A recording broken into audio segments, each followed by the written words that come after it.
guys, let's get started. I think it's the pre-music because right now it's 11:47. But like, this is some great pre-music.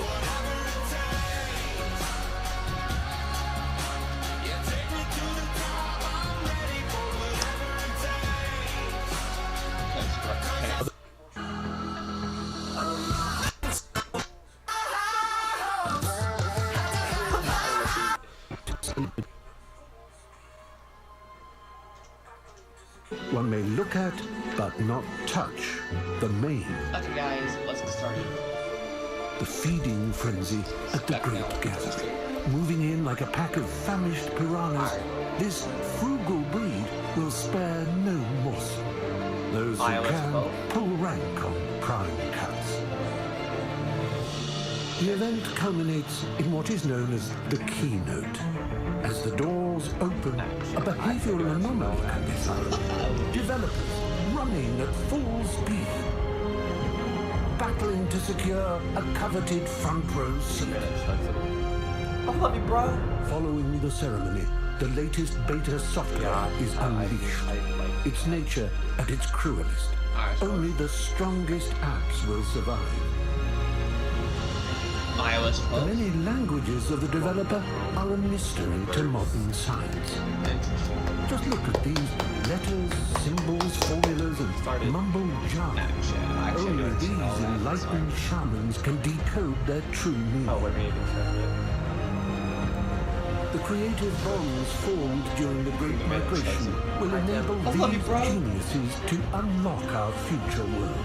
The developer is no doubt a species scientists will continue to study for millennia. Whoa!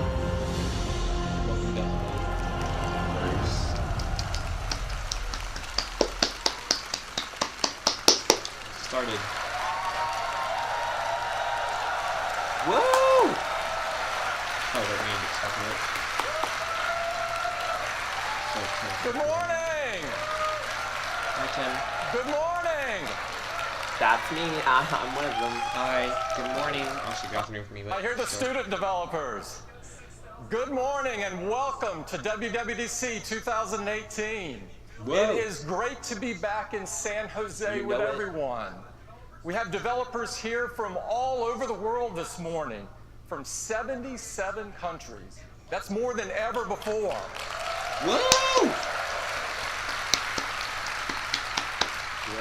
And I couldn't be happier to announce that we now have over 20 million Apple developers around the world. That's me. I'm one of them. That's more than ever before. We've got 6,000 folks in the hall this morning. Welcome. True. And many millions more watching online. You know now, it. the way that developers get to share their amazing work is through the App Store. Your creativity and hard work have made the App Store the best place to get the very best apps. Yep, Next month, well, you'd hope so. the App Store turns 10. Whoa! And in these 10 years, the App Store has fundamentally changed the way we all live.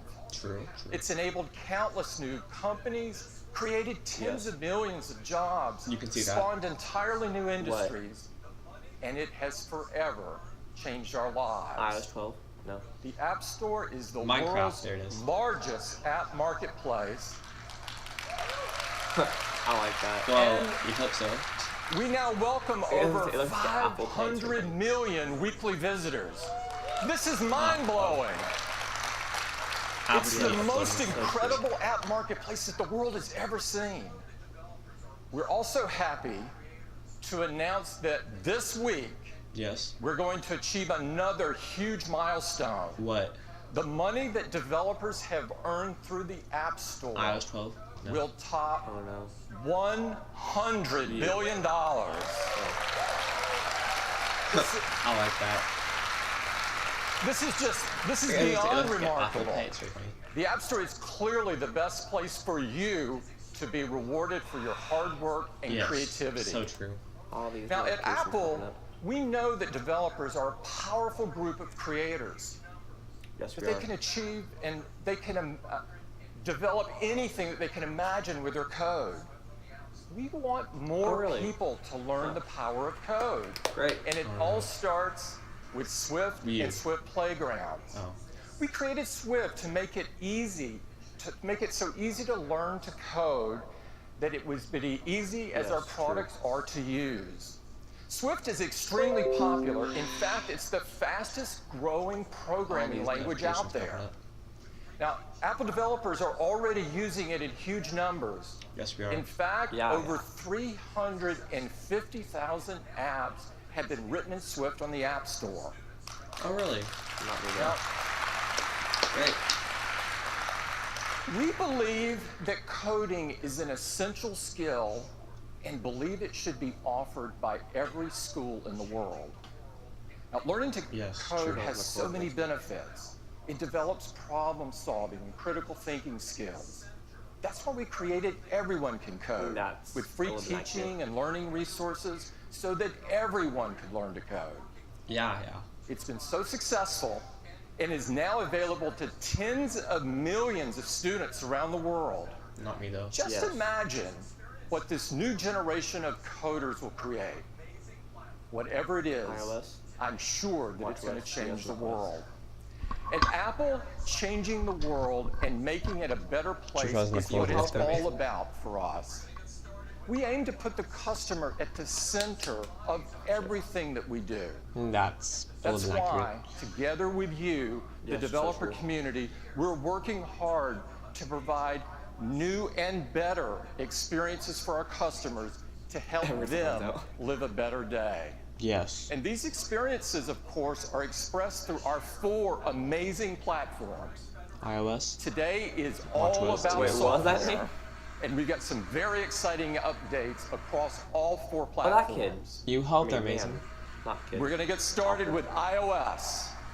iOS embodies our philosophy of putting the customer at the center of everything that we design. Yes, so true. Every year, we deliver a major iOS update that brings awesome new features that will impact the world.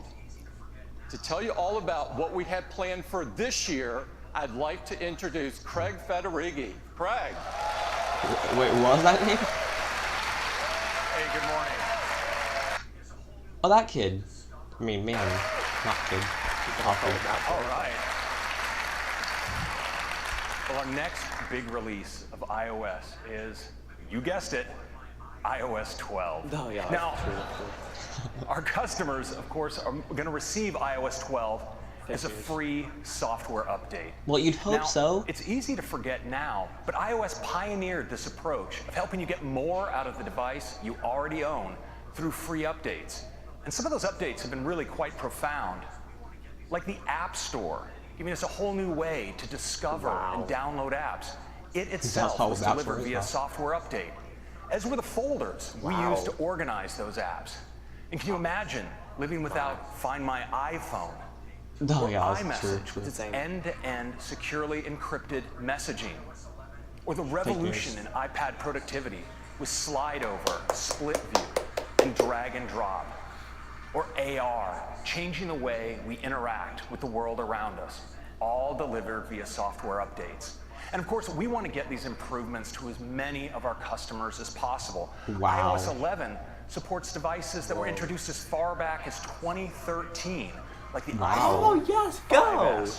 And we just love the way customers race to update to our newest releases. In fact, half of our customers upgraded to iOS 11 in just 7 weeks. It's incredible.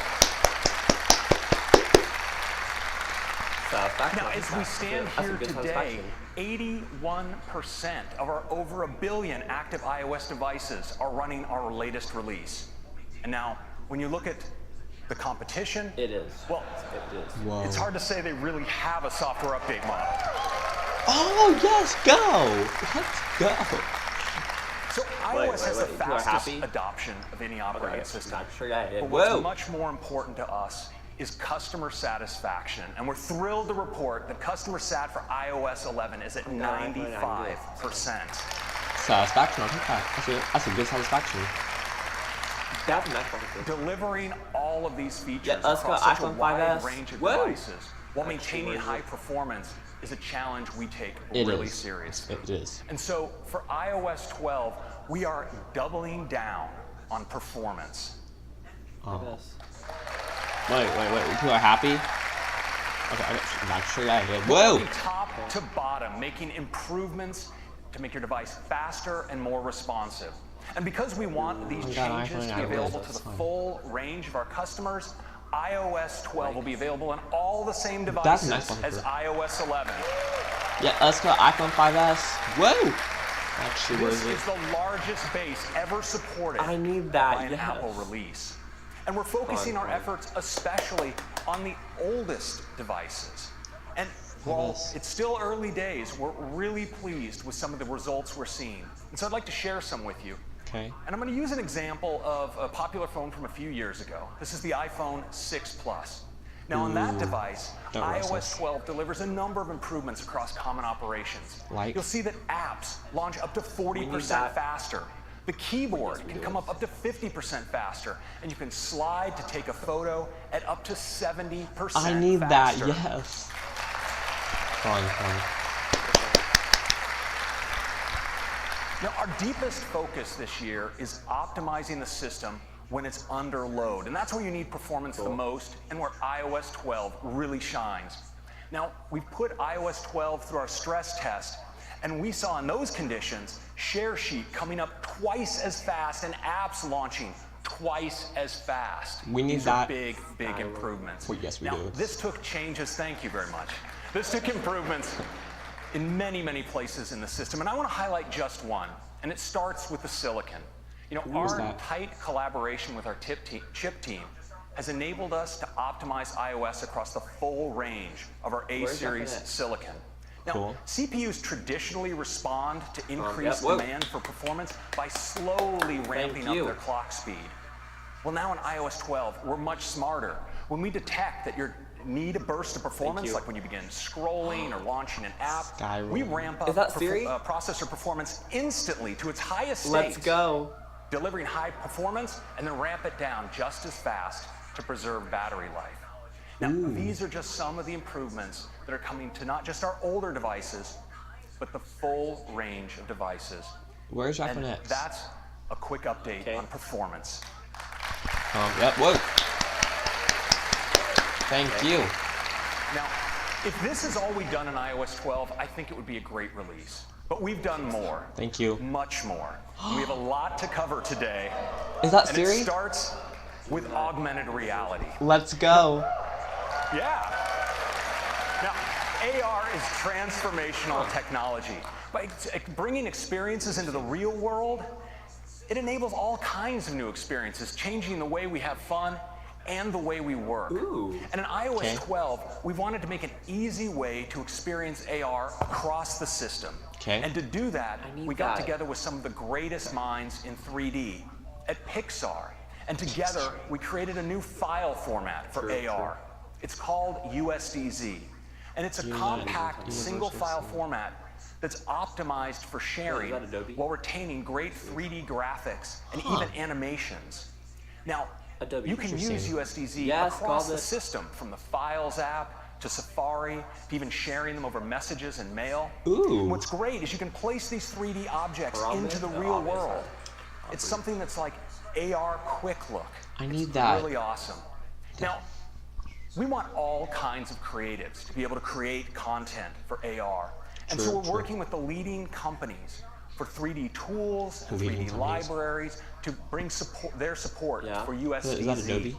Of course it is. Now, one company that's been all in on USDZ and ARKit is Adobe. Yes, and to tell you about what they're up to, I'd like to invite Abe Parasnis, their CTO, to the stage. Abe. Harambe or Abe? Sorry. Thanks, Craig. It's great to be here this morning. Great. So at Adobe, Always good. we believe augmented reality is an incredibly important technology. And with ARKit, Apple is by far the most powerful platform for AR. So earlier, Craig talked about USDZ format. It's actually a pretty big deal. There is now a way to deliver AR experiences across the entire iOS experience. Okay. And so today, we are actually announcing that we are going to bring native USDC support to Adobe's Creative Cloud. Great, great. Always good. With Creative Cloud, designers and developers will now be able to use familiar apps that they know and love, like Photoshop or Dimension. That's great. To create amazing AR content and bring it easily via USDC. And of course, we're not going to stop there. We are going to bring the power of immersive design to Creative Cloud with a new set of services and applications, including a brand new iOS application that's going to let all of you design amazing AR experiences quickly. Please. So you will be able to bring in images, videos, we love you, Craig. text, any object from Creative Cloud directly into a native AR environment. That's great. In fact, for the first time with Creative Cloud and iOS, you will have a what you see is what you get editing in AR. It's pretty cool. Okay.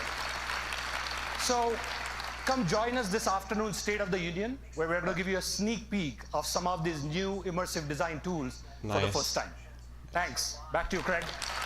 Yes, we need Craig in our Thank you, Andre. Yeah. We love you, Craig. Use your iOS 11 screen recording. Now, a critical part of enabling AR is accurate measurement. And fortunately, the precise calibration of sensors in iOS devices and our tight hardware-software integration mean that we do this really well. Like and we want to enable everyone to take advantage of this capability. Okay. So we're introducing a new app, and it's called Measure. It makes it really easy to measure objects, detect rectangles and get their dimensions, and measure lines along surfaces. And I'd like to show it to you now. Wow, that's cool. Yep, use your iOS 11 screen recording. Now, in looking for something to measure, I ended up digging through the attic and came upon my old suitcase from my traveling days in college. Wait, hold on, what? A lot of memories in here. Now, I'm actually in the Measure app. You see, I can easily measure along this suitcase by just tapping and dragging out a line like that. And check that out. It's a measurement. Wow, that's cool. What's really cool is I can extend these measurements. So I can just tap.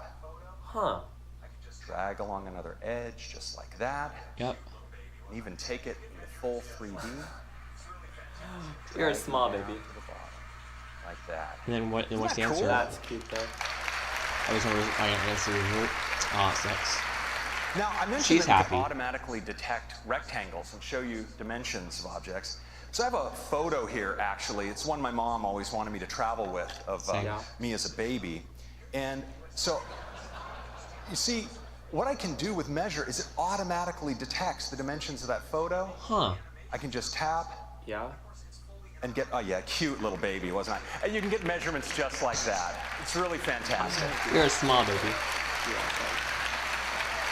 Now, that's cute though. I'd like to turn now to USDZ and its support throughout the system. Okay. You know, you can experience USDZ in so many places, and one of those places is news. Now, here's an article, and we're all accustomed to seeing images in news articles. But check this out.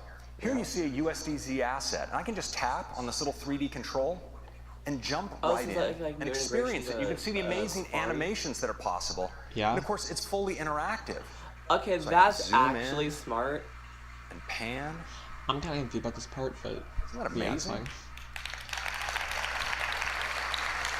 now, USDZ is also great in the web. So here I am at the Fender website, and they actually let you configure your guitar with the kind of finish and pick guard that you want. So I can select a configuration option here, and then I can see the guitar I've configured. So I'm just going to tap in. Of course, I can see the guitar here, but wouldn't it be cool if I could see it in the real world, in its real size? Safari? Well, there it is. Check that out. Okay, that's actually smart. I think I'm going to capture that for posterity. And that's a quick look at USDZ and Measure in iOS 12. That's it. Yeah, Next, I like that. Thank you. Thank you, Craig. Next, I'd like to talk about the key technology behind these augmented reality experiences, and that's ARKit. ARKit opens up the world of AR to hundreds of millions of users, making it the world's largest AR platform by far. And we're on a relentless pace of advancement with AR, and that continues today with ARKit 2. Yes.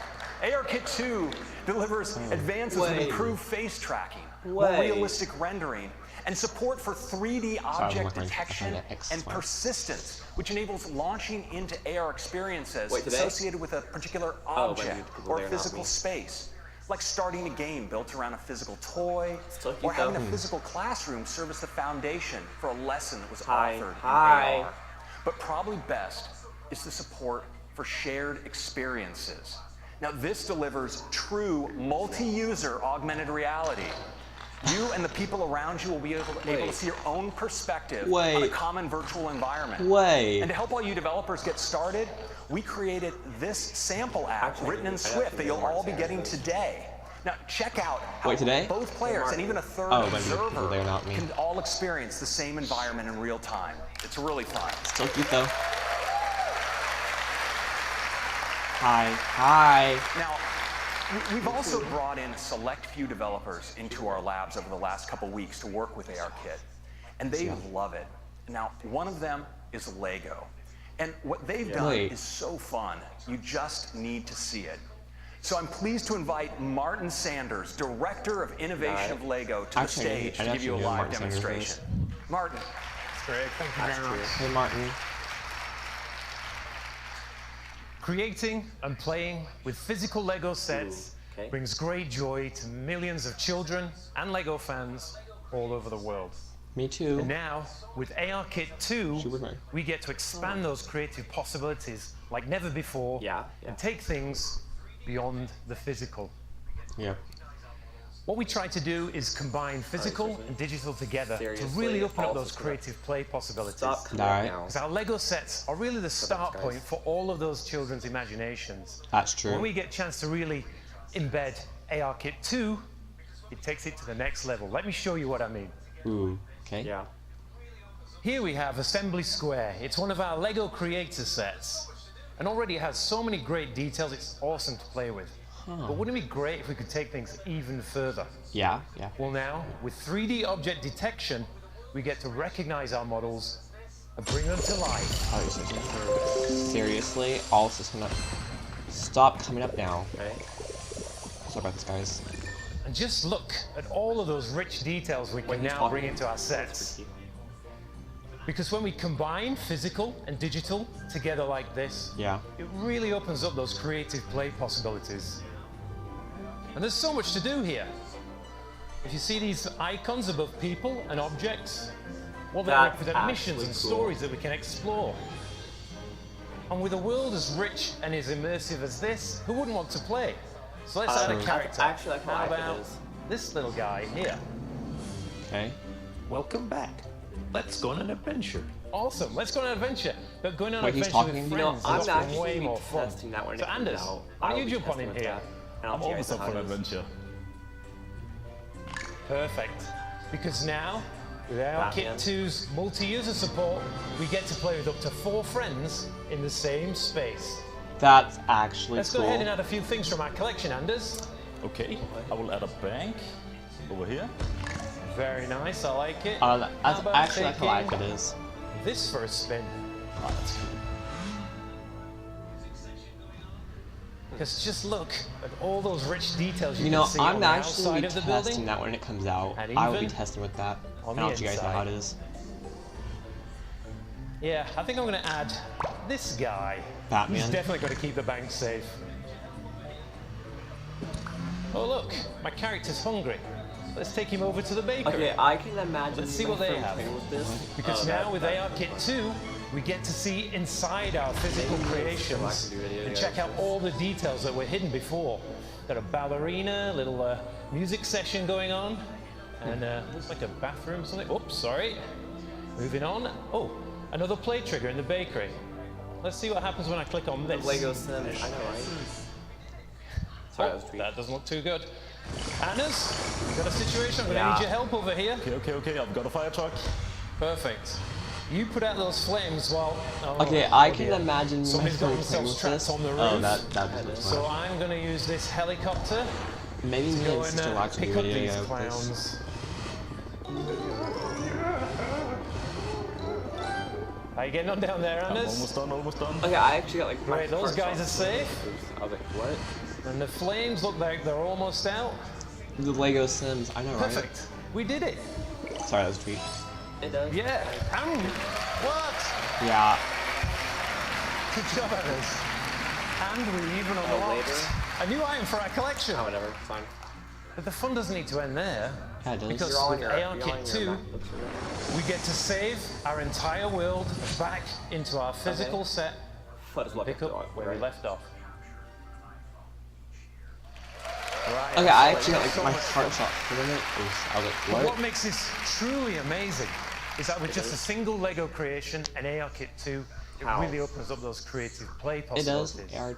So look out for more Lego AR experiences in the App Store later this year. Thank you very much, everybody. Oh, later? Like, it's just like out of... Oh, whatever, it's fine. It was great earlier. So that's our update you're on your AR MacBook iOS 12. Next, I'd like to turn to photos. Okay. You know, over 1 trillion photos are captured on iPhone each year. And photos is the best way to relive and share those moments. It is. This year, we're making photos even better. How? And it starts with search. Search has powerful object and scene recognition. Honestly, I think the search feature is like searching for cars, dogs, like flowers. it's just like out It's of. a great way to explore your library. It was needed but earlier. in iOS 12, search now starts working for you even before you start typing with search suggestions. Ooh, It'll highlight things for you like key moments and people that are important to you. Places where you've taken some great photos, and even categories of photos like hiking and water sports. And search is much more powerful than ever. How? You can search for places by business name. So you can search for SF MoMA or even a broad category like museum. And Photos indexes over 4 million events by time and place. Things like sporting events and concerts. And so you can search for them and find photos you took at those events. And search is super powerful. You can now search for multiple search terms like surfing and vacation, and even get suggestions for additional search terms to help you find exactly what you're looking for. Oh, so like it. And now in iOS 12, we have an all-new tab. It's called For You. And with For You, you have all of your memories. This is like the news app, but like for photos, like so it's like photos and news like combined. featured photos, highlighting a photo that you took on this day in past years. Oh, kind of like Facebook does. Effect suggestions, for instance, suggesting looping a live photo or applying a new portrait effect to one of your portrait photos. And we even highlight your shared album activity. Now, when it comes to sharing, there are many ways you can share photos, but our focus is on sharing great photos with the people you care about most. And that's why this year in For You, we've added sharing suggestions. So imagine you've gone out for a great dinner with some friends and you took some photos. Well, afterwards in For You, you'll see a suggestion like this to share those photos. Oh, that's you funny. tap in, you'll see that photos okay, so is like even what it does is it detects who was there for the event and it says, hey, you want to share the person that you might want to share, and suggest who you might want to share them with, based in part by the people that appear you're giving in people the those phone numbers photos. out, suppose. When you share them, they're shared at full resolution out of your iCloud photo library. Ooh. And when your friend receives them, something really magical happens. Their phone searches their libraries for other photos they took at that event and suggests that they share them back to you. So you both can end up with the full set. Oh, that's funny. I expect that. Now, this is built around iMessage, so of course it's private using end-to-end encryption, and all of those smarts are done with on-device machine learning. So that's a quick update on photos in iOS 12. And next, let's turn to Siri. Now, Siri is by far the world's most used digital assistant, with over 10 billion requests processed per month. And because Siri works across all your devices, it's always there to help you through your day getting things done. Wait, Now, we all know that Siri works with many third-party apps for things like messaging, ride sharing, and payments. But we wanted to make Siri able to do much more for you. And we're doing that by taking advantage of the power of apps with a new feature we call shortcuts. Now, with shortcuts, any app can expose quick actions to Siri. Let's look at some examples. Now, say you have the Tile app because you're always losing your keys. Well, the Tile app can expose the option to add a shortcut to Siri. You can assign your own phrase, such as, I lost my keys, would be a good choice. And when you then say it, Siri will automatically activate Tile and show you right in the Siri UI, start ringing your Tile. Okay, that's actually cool. I like that feature. It was a letdown at first, but I like it now. Of course, there's so many uses for this kind of thing. You could say game time to get your team's schedule from TeamSnap, or help me relax to kick off a meditation, or order my groceries to order your usual. You know, with millions of apps, Shortcut enables incredible possibilities for how you use Siri. Yep. Now, as you know, Siri is more than just a voice. Siri's working all the time in the background to make proactive suggestions for you even before you ask. And now, with shortcuts, Siri can do so much more. So for instance, let's say you order coffee every morning at Phil's before you go to work. Well, now Siri can suggest right on your lock screen that you do that. You tap on it, and you can place the order right from there. Or if when you get to the gym, you use Aptiv to track workouts, that suggestion will appear right on your lock screen. And this even works when you pull down into search. You'll get great suggestions, like say you're running late for a meeting, well, Siri will suggest you text the meeting organizer. Oh, it's like or when you go to the movie, suggest that you turn on Do Not Disturb. That's just being considerate. And remind you to call Grandma on her birthday. Just tap, and it'll dial the call for you. That's funny. We think we're all going to really enjoy using shortcuts. And so we went a step further. We wanted to let you create your own shortcuts as users of multiple steps across multiple applications. And we're doing it with a new Shortcuts app. So with the Shortcuts app, you could do something like create a shortcut for surf time. And it could go get you the surf report, look up the current weather, get you the ETA to the beach, and even create a reminder for you to put on sunscreen when you get there. Now, it's all done with simple drag and drop steps in the Shortcuts editor right here. It's really easy. Now, to show you how shortcuts can streamline your day, I'd like to invite one of our leaders from our Siri Shortcuts project, Kim Beverett, to the stage to give you a live demo. Kim. Hi, Kim. Kardashian.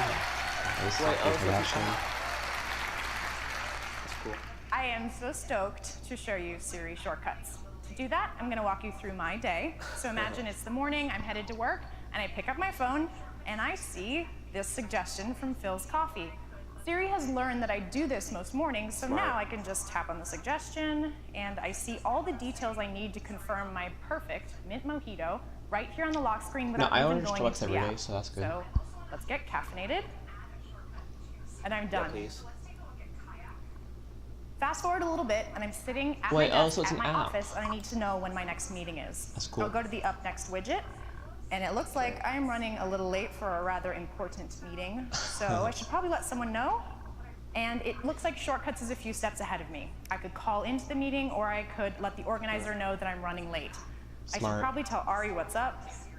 That looks like just what I want to say. Sorry, Ari. Let's send it. Perfect. I also want to show you how you can add a shortcut to Siri. Yeah, please. So let's take a look at Kayak. I keep all of my travel details in Kayak. Most important is my post-Wwdc relaxation trip to Los Angeles.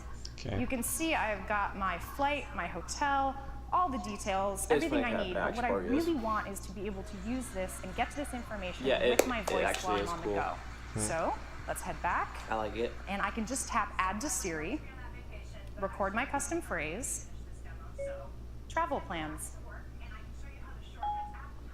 And I'm done. So now, when I land at the airport and I'm about to get in the cab and I could really use that hotel address, I can just say, travel plans. Kayak says, Your hotel is at 929 South Broadway. You can check in after 3 It's p.m. funny to have action part of this. Cool? It's pretty cool. Yeah, it actually is cool. I like it. So I would love to be on that vacation, but I should, I don't know, probably finish this demo. So let's head back to work, and I can show you how the Shortcuts app can help me with my commute home. Okay, this is important for We start everyone. in the gallery, where there's hundreds of pre-made shortcuts that you can download, or we can hop over to the library, and I've got a bunch of shortcuts here, but I want to show you my heading home shortcut. Share option screenshots. You can see that it's just really a series of steps. Send. It grabs my location and my travel time, and it sends my ETA to my roommate.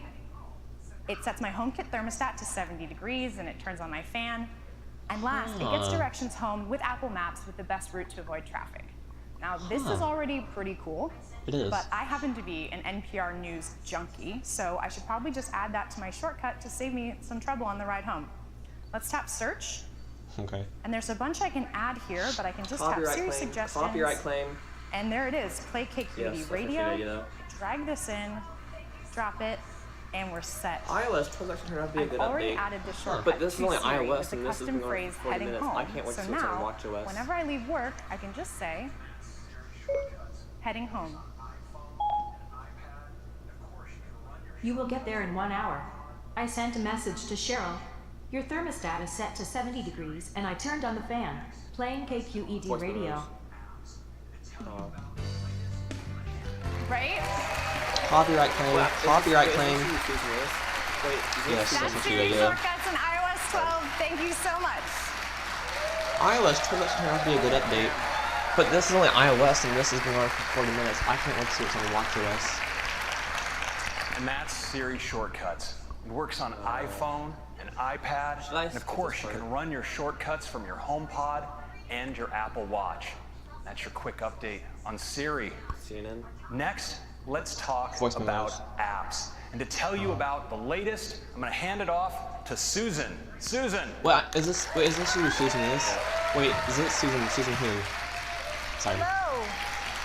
Thanks, Craig, and it is so great to be here. I'm excited to tell you about some great updates in some of our most popular apps, starting with one of my favorites, News. So, News is a personalized Should I skip feed this part? where you can see all the stories you want to read pulled together from trusted sources. And CNN? our top stories are handpicked by the Apple News editorial team to make a great collection of curated content. I actually don't even have to. With our new Browse tab, you can discover new channels and topics, and we've made it even easier to jump to your favorites, because that's why they're your favorites, right? Sure. News shines on the iPad. We've added a new sidebar, and it's a great way to navigate. It makes it easy, and I think fun, to dig into the areas you're most interested in. So that's News. Now, we've completely rebuilt the Stocks app, and it's got a beautiful new design. I actually don't even have Of to. course, you can still see the stock prices and the changes at a glance, but we've added spark lines, those little charts, that show the stock performance throughout the day. 2 years, 5 years. And that's cool. But are you ready?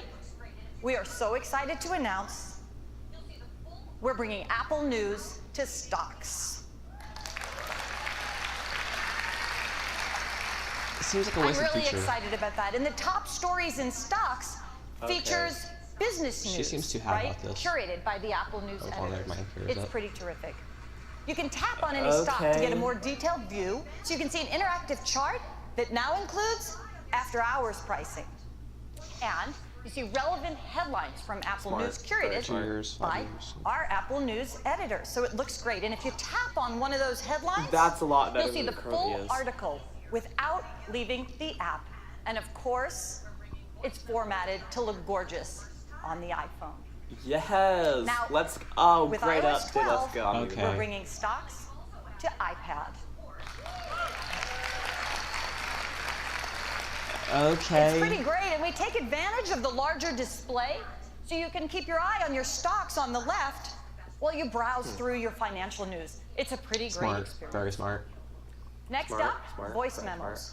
We've also completely rebuilt voice memos. That's a lot to better make than it currently is. Even easier to use. I do.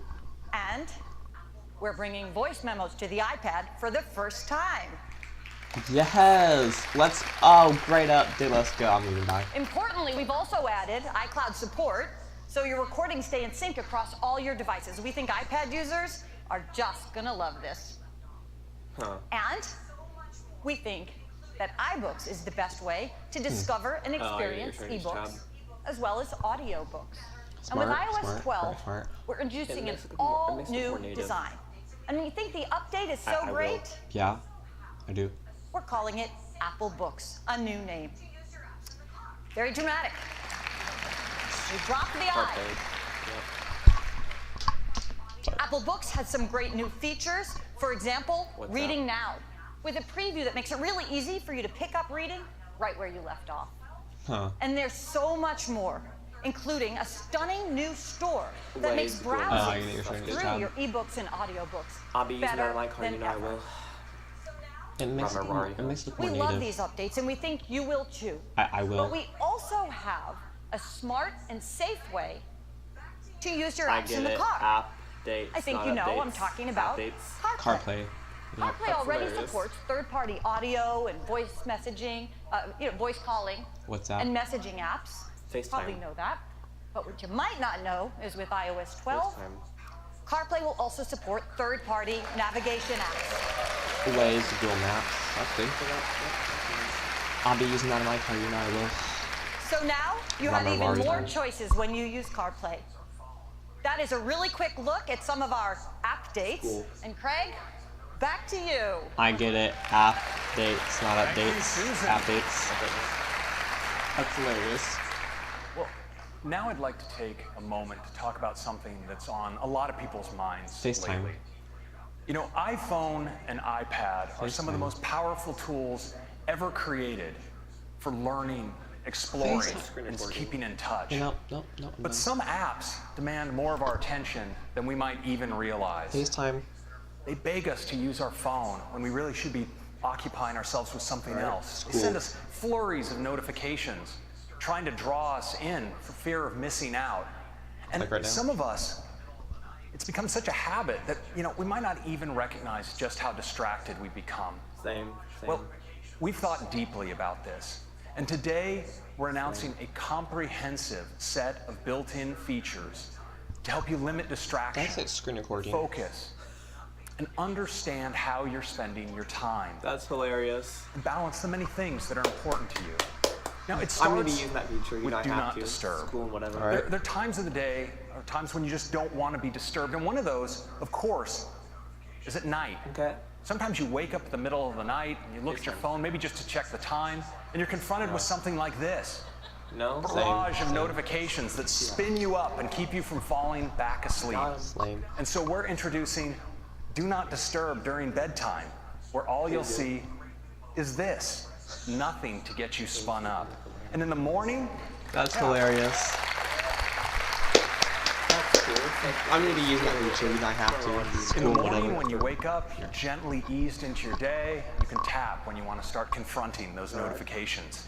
Okay. Now, we've all found ourselves in situations like this. No? Now, rest assured, he stuck the landing on this one. Got him. But now, Do Not Disturb can help. And we made it easier than ever to use Do Not Disturb because now we have a great new mode where when you press into Do Not Disturb in Control Center, you can set an ending time for Do Not Disturb for when you leave a particular location or when an That's event cool. It's ends like if on you your do calendar. school, So I think we're all going to be using Do Not turn off Disturb, a bunch more. Now, next I want to talk about notifications. All right. Now, notifications help keep us informed and connected to important things that happen throughout the day. Like the And weather. we'd like to give you more control over how many notifications you Yes! receive. And so we're Yes! enabling what we call instant tuning for notifications right Finally, from the lock something screen. Nice. You press in to a notification, and from there you can decide to send future notifications from that app directly to Notification Center, bypassing your lock screen. Yeah. Or turn them off altogether. And Siri will even help by suggesting that you turn off notifications for apps that you're no longer so you using. have one, but you already have multiple. We also wanted to give you help managing large numbers of notifications. That's so smart. I'm thrilled to announce that we're bringing to iOS support for grouped notifications. Yes! Yes! Finally, some good. Notifications are grouped not just by app, but also by topic and thread. It gives you a great overview of the notifications you've received. Yeah. You can tap in and look at a particular group. Of course, just as important, with a single swipe, oh, so you have one, but you already have multiple notifications. Oh, I'm gonna be so embarrassed. So that's notifications. Oh, that's smart. That actually is very smart. When you're in a group message, in addition to these great features for helping you limit distractions, we wanted to go further. And it's with a feature we call Screen Time. Screen Time empowers you with both insight and control over how you spend your time. And it starts with reports. Every week, you get a weekly activity summary that details how you used your iPhone or iPad. You tap I'm gonna be so embarrassed. And you get to view your full activity report. It's really detailed. You get deep insight on how much time you're spending, where you're spending it, and even how your use breaks down during the day or the night. You get a summary of the time you're spending in apps, how much time you're spending, how often per hour you're picking up your phone and what's drawing you in. Same. And what apps are sending you the most notifications.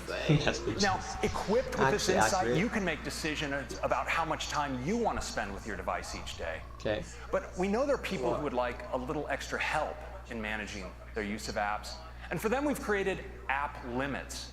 So if in your activity report, you see an app where you might want to be spending a little bit less time, well, you can set your own limit. And then during the day, when you're using the app, you'll receive a helpful notification letting you know time is almost up. Same. I love that. Same. And once you've reached your limit, instead of the app, you'll see this. It's time to move on. Now, we'll let you grant yourself an extension if you want, but we'll give you a reminder later to move along. Same. This is also in sync across your iPhone and iPad, so your limits So I'm getting paid total usage. to work. And we think this is going to be helpful for many people, but especially for some kids. Me? And no. We know this is something that can help families achieve the right balance for them.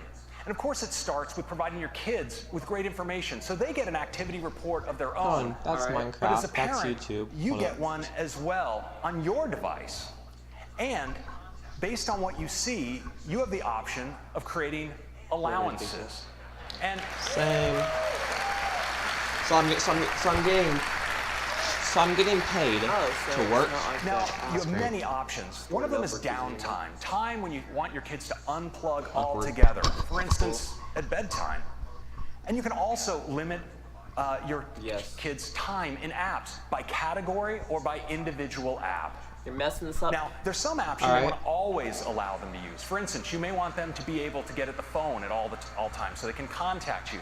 You may want to give them access to educational apps. FaceTime. And you can also limit access to only movies, apps, and websites that you deem age appropriate. Now, this works, of course, across their iPhone and iPad, and it uses family sharing, so it's super easy to set up. And you can manage it all remotely from your parental device.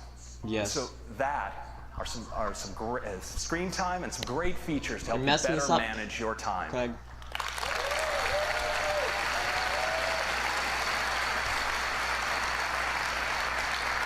FaceTime. We need FaceTime. Now, next, I'd like to talk about one of the most important uses of our devices. FaceTime messages. And that's communication. And we'll start with messages. Messages has given us fun ways to express ourselves with emoji and now Animoji. And one of the things that make Animoji so fun is how expressive they are. You know, from smiles to frowns to nods of the head and blinking of the eye. Animoji do such an amazing job tracking our expressions. And this year, we're taking Animoji to a whole new level, the breakthrough new technology we call tongue detection. No, please no. That's right. Now you can make your favorite Animoji do this. We're all going to be sticking out our tongues to our phones in the near future. Now, we're also introducing some great new Animoji that I think you're all going to love, like Ghost. Yes. Koala. Yes. I like koala. Tiger. And T-Rex. My school animal right there. T-Rex, obviously. We wanted to take Animoji even further by making them even more personal. So I'm thrilled today to announce the arrival of the era of Memoji. Yeah, true. That's right.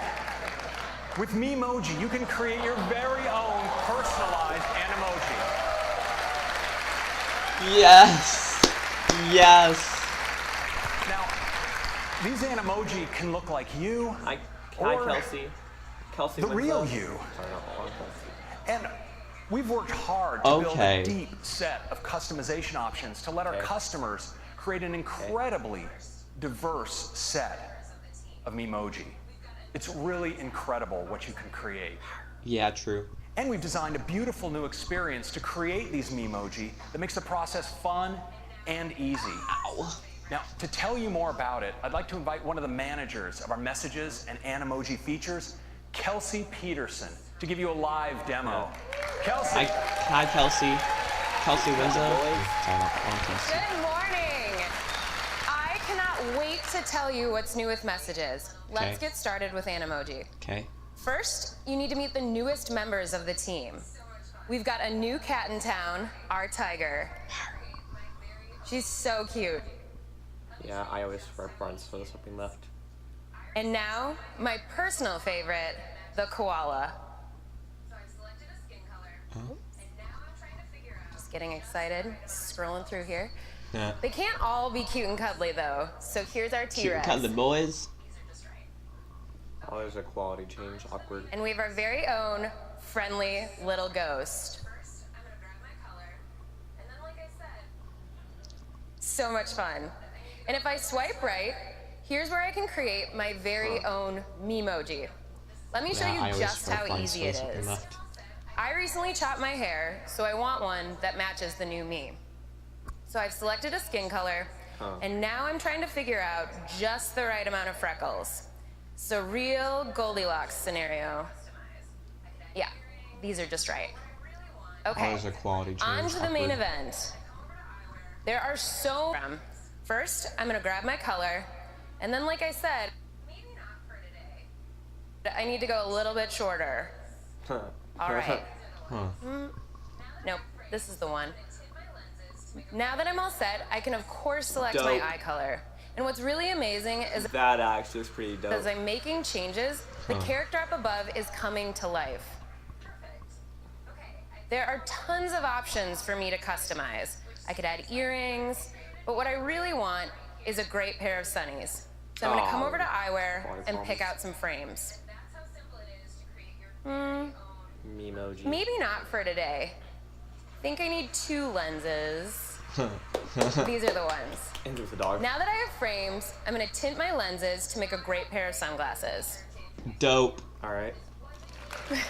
That actually is pretty dope. Perfect. Okay, I think I'm all set. I'll tap done, which saves my brandly created Memoji right here into the drawer alongside the rest of my team. And that's how simple it is to create your very own Memoji. All right. And there's a dog. Now I have a brand new feature to introduce you to. This wasn't even in Craig's slides. This is Snapchat Ben We are bringing fun effects into the messages camera. Let's take a look. I have a message here from my partner. It looks like he's informing me that he's bought our dog Ferdinand yet another tiny dog hat. This isn't even the first. I think this is the perfect opportunity for a response with this new fun camera. All right. So I'll tap to pull up the camera, and then I can see this little star over here on the left. Tapping on that gives me a strip with all sorts of new effects. So I could add things like shapes, or text. This is Snapchat Let's check out by these message. filters. Of course, why not? Okay, that's... Ooh. I like that. So this is comic book. I mean, I it's can't really have an image fun, that I have- I don't but have for a an icon, but response still. about a tiny dog hat, I think I'm gonna go in a different artistic direction. So what I really need to do is add a sticker from one of my favorite sticker packs. Ferdy looked really excited about that new dog hat, so I'm gonna put him right here. And now we have an all-new way for you to use Animoji. I can apply my favorite Animoji right here, live. Hello. Okay, that's... I like that. I mean, I can't have it. It makes it I don't have an icon next, but still. Here's the Memoji I just created, but I actually have just the one. It's of me in a very similar red hat, which is kind of perfect for twinning with my pup. So I'm gonna set up my shot, The one everyone's been waiting for. snap, and send. Hello? Hello? And that's a demo of the fun new effects and messages. It just froze. To you, Craig. Okay. Oh, Lord, not fun. Yes! So that's Finally! fun new effects. Finally, it only took them a while. Yes, we're all happy. Okay, okay, guys, I'm happy now. Bye. Yeah. Time is the way that so many of us connect with the people in our lives and share some of our most important moments. And it's helped us deepen our connection. Well, I don't have any with people contacts, important to us, but like, wherever they yeah, are. that's cool. And of course, it's a fun place just to hang out. Now, this year, FaceTime is going to take a big leap forward. Because today, we're introducing group FaceTime. Yes! Finally! Finally, it only took them a while. Yes, we're all happy. Okay, okay, guys, I'm happy now. Bye. 2 people, 3 people, 4. actually up to 32 simultaneous participants. Well, I don't have any contacts, but like, yeah, that's cool. Now, setting up a group call couldn't be easier. Just instead of typing one person's name, you can do many. You can ring them by tapping audio or video. But we also introduced a great new way because FaceTime is now integrated into messages. So you can quickly go from a group chat you have going directly in to a group FaceTime. And members of the group can join in and drop out at any time. Like me? It's really great. Would you like to see it? Yes. Well, let's do a demo. Okay, let's go. Well, I think for our first live demo of group FaceTime, I'm going to contact the folks back in Cupertino. I can just dive into this conversation I have going with the members of the FaceTime team. And it looks like actually they're already on a group FaceTime call, so I'm just going to join. Join right in. Nice. Woo! Connecting, it says. Alright, I'm happy now. Hey, everybody. Hey. Check it out. So it's this beautiful FaceTime UI with these big, gorgeous tiles right up front where you see some of the leaders of the FaceTime team. And down at the bottom, there's an area we call the roster that contains everybody else. And of course, I'm right there in the lower right-hand corner. The 3% performance is pretty cool. Wait, am I on the big screen? Yes, Lauren, this is not a test. You're in front of 6,000 of your biggest new fans. What? Awkward. Hello, world. All right, I'm happy now. Now, what you probably noticed is when Lauren spoke, her tile automatically got larger to reflect her prominence in the conversation. This is totally automatic. Hey, Roberto, how's it going back there in Cupertino? Okay, how is your internet connection that good? I'm just kind of curious. Sorry for stealing your spotlight. So, this works, of course, for people in the roster as well. When they speak, they come forward. Hey, Christopher, you ready to make your big entrance? Finally, yeah, we were on. Hello, world. Wait, second line. Awkward. Well done. Hello, world. Now, you can control this too. So if I want to bring Woody front and center, I just double tap. There he is. Now, Woody, your baby is performing admirably here. Thanks, Craig. It's exciting to finally be able to share group Okay, how is your internet connection that is. good? I'm just kind of curious. We have not only all of this, but we've also brought fun effects to the FaceTime camera. I can just tap in, and I have access to Animoji, filters, yeah, we were and all of my sticker packs. And everyone Wait, else so I can like apply like a shape to my face? Now this is the future. Basic. I'm a comic book koala, something I've always wanted to be. Hence the call. I'm glad you've finally been able to express that side of yourself, Roberto. You see your hey, face. Tim, is that you? Yeah. Yeah, it's me. I signed up to Bye, everyone. FaceTime. Oh, it even works from Okay, yeah. Okay, I like that. Well, thank you, Tim. Every little bit counts. Happy to help, and thanks to everyone on the FaceTime team for making it a reality. I can't wait to start using it every Sunday night to call the leadership team. Same. Looking forward to that, Tim. Yeah, of course, what I'm really looking forward to is getting group FaceTime to everyone on iOS 12. Thanks, guys, for a fantastic call. We'll see you back in Cupertino. Bye, everyone. Oh, it even works on that was iOS 12. So that's group FaceTime. It works on iPhone, iPad, and Mac, and you can even answer an audio on your wrist on your Apple Watch. Look at the wrist. No, I'm not gonna. So that's FaceTime and messages, and this is iOS 12. Improved performance.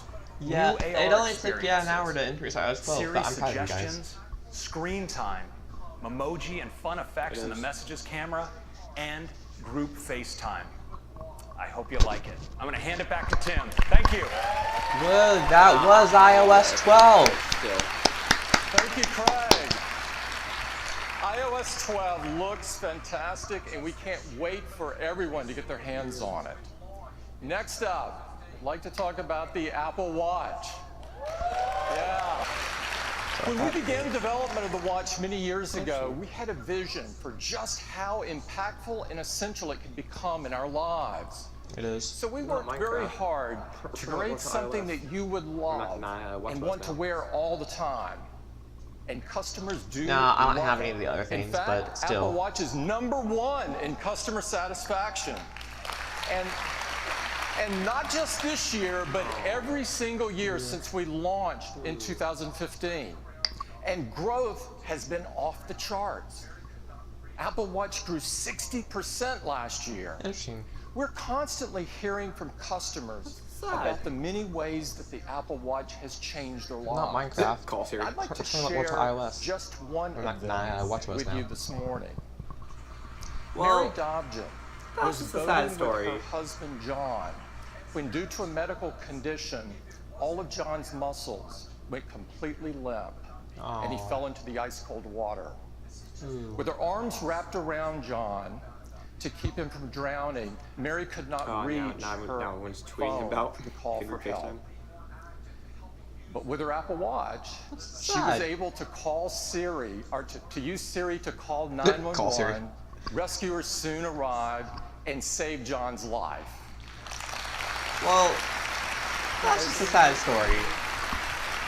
As Mary told us, if it wasn't for my Apple Watch, he really would not be here today. This is just one of the many stories that we've heard about how Apple Watch is impacting people's lives. They range from getting people to be more active, to helping users live a healthier life, or even to alerting users to an elevated heart rate. Apple Watch brings such amazing capabilities right to the wrist. And of course, at the heart of this is watchOS. We're excited to introduce watchOS 5 today, which brings even more ways for you to stay active and connected. And I'd like to hand it off to Kevin Lynch to tell you all about it. Kevin? Manager Kev, is that you? Good morning. You know, stories like that about how Apple Watch is supporting people around the world in even extreme situations like Mary and John's, but also in their daily lives, is really super motivating to us as a team. And there are things you do every day that shape your life. And Apple Watch has two key areas it's working to help you support those activities every day. First, staying active to increase your well-being and health. And second, being connected to the people and the information that you care most about. We're moving watchOS forward in both of these areas. Let's start with health and fitness. Now, much of the power in the health and fitness features that we put in Watch are really empowered by the investment we do to make sure the data you see is accurate. The data from our custom-built heart rate sensor, accelerometer, gyro, GPS are all thoroughly validated. In fact, from our fitness lab, we've studied over 6 terabytes of data, where 12,000 study participants logged over 90,000 hours of sessions. They actually burned 2.3 million calories doing this. We believe this is the largest biometric data collection of its kind. And we take this information and we work to integrate this seamlessly with the user experience. So when you raise your wrist and you look at your activity rings, the information is not only accurate, but it's also meaningful to you. We really love hearing about your focus on closing these rings. And we really enable this through a number of ways in Apple Watch. First, of course, we do daily coaching, so you can see what your goals are for the day. We also support celebrations when you achieve your goals. And we have special edition challenges, like the most recent Earth Day challenge that we did. And on a monthly basis, we do monthly goals that are personalized to you. All right. And of course, the Activity app also supports activity sharing, which has become one of the most popular features of the Activity app. I'm just playing the record day now. Many of you love the excitement of good old-fashioned competition, though. So in watchOS 5, you can challenge any of your activity-sharing friends to a 7-day competition whenever you would like. Cool. And if they accept, you each try to win the week by closing your rings and earning points. You earn 1 point for each % of a ring that you close. And while you're in the middle of a competition, your progress notifications are updated to not only show you the progress your friend's making, but also where you stand in the competition. All right. And when you win, you receive a new award. We're really excited about this edition, and if you're competitive, it gives you a whole new way to enjoy the Activity app. Now, when you're doing...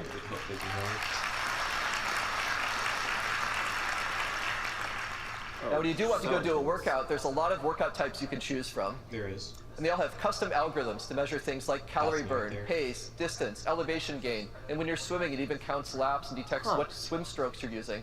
And with GymKit, your metrics are in sync with your favorite gym equipment. We're really excited to bring more enhancements to workouts in watchOS 5. Okay. Starting with a new workout type for yoga. Now, this works primarily from your heart rate. And we calibrate this to your fitness level through the rest of your day. So now you can more accurately track those yoga sessions, including those intense vinyasa sessions. Cool. Oh, so intense. Now, we've also added a new workout type for hiking. This takes into account pace and heart rate and elevation gain, so you can more accurately get exercise credit while you're hiking in steep terrain or really long stages. I like you. And Apple Watch has become a really great running companion, especially now that we've added GPS and cellular and music streaming. We're making this an even better experience now for training runs and races.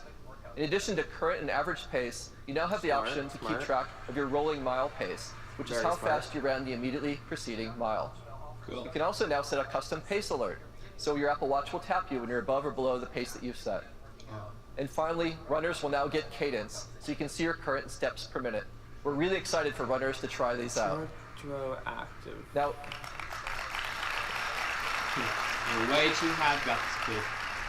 Now, there's sometimes when you forget to start a workout on Watch, but you've started working out. And to solve this now, we're adding automatic workout detection.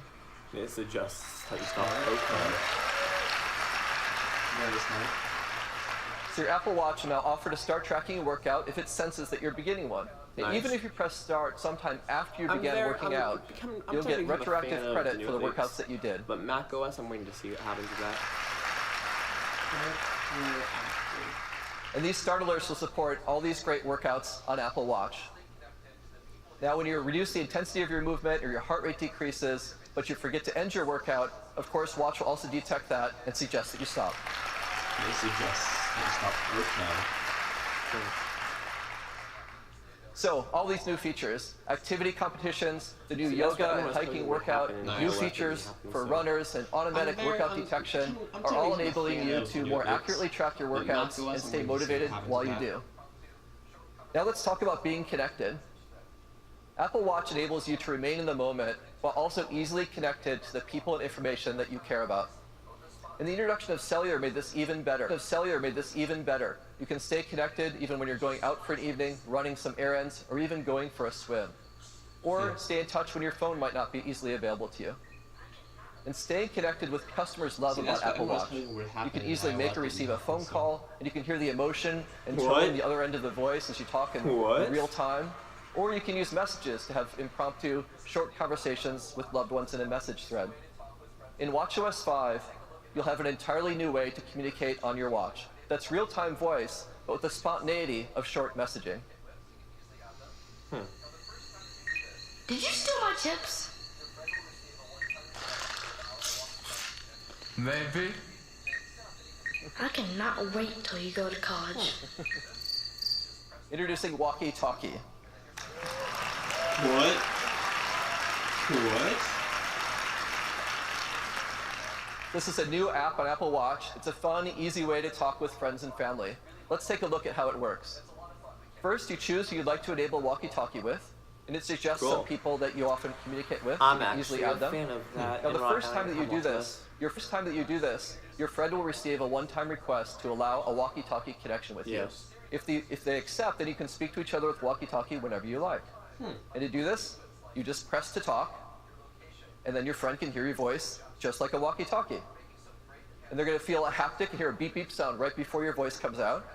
And this new watch-to-watch connection works over cellular or Wi-Fi. It has really high audio quality, and it's a lot of fun. We can't wait for you to try this out. That's walkie-talkie. Cool. I'm actually a fan of that, and I'm looking into this.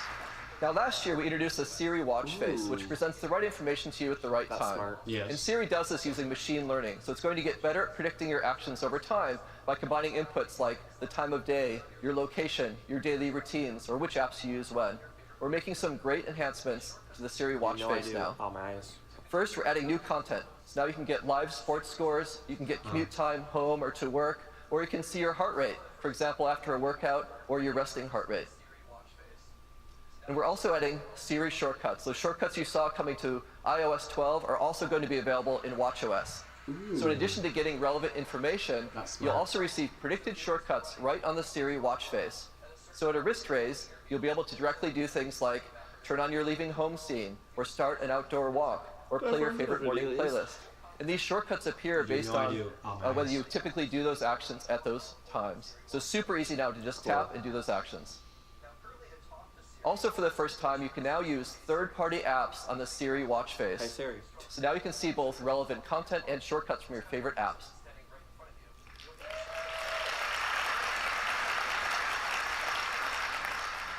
So if you always go running with Nike Plus Run Club at a certain time, or you're logging your meals with Lose It, or you use City Mapper to find your commute home, you just raise your wrist and tap. It's that easy. So new content, support for shortcuts, and third-party apps making for an even more powerful Siri watch face. Cool. Now currently to talk to Siri, you raise your wrist and you say, "Hey Siri." And when you think about this, it's quite a strong signal when you raise your wrist and talk to your watch.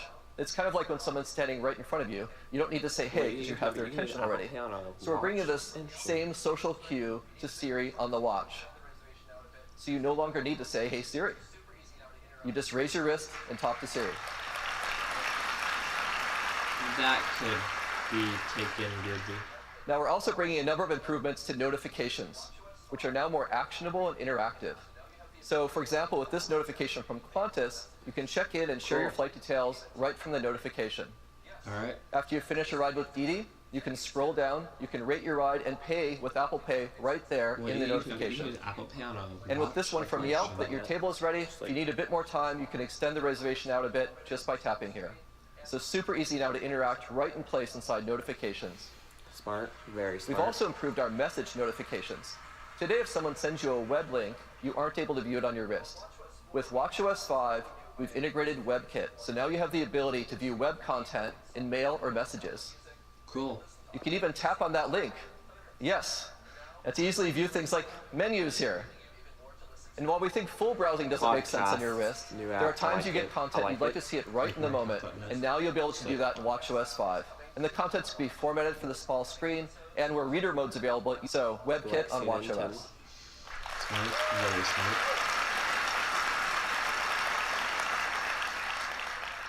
Now with watchOS 4, we introduced an entirely new way to listen to music while you're on the go. You can stream 48 million songs on your wrist with Apple Music, or you can listen to automatically synced and curated playlists. And now, with watchOS 5, we're giving you even more to listen to. Podcasts. Yeah, I like it. That's right. The Apple Podcasts app is coming to Apple Watch. Upcoming episodes from subscribed podcasts will be automatically synced to your watch, so you can get them right there. Or you can just ask Siri to stream a podcast for you, and it'll start playing. and playback resumes across all your devices so you can continue just where you left off. So that's podcasts. Like that. Now, those are the great new features coming in WatchOS 5 to stay connected with people and information that you care most about. Interactive notifications, web content, new content and shortcuts in the Siri face, podcasts, and of course, walkie-talkie. Now, we'd like to show you this stuff live in action, and we thought we'd increase the challenge a bit in our live demo here today to keep it interesting. So Jules, who helps lead our fitness experiences, is actually going to do the demo while biking.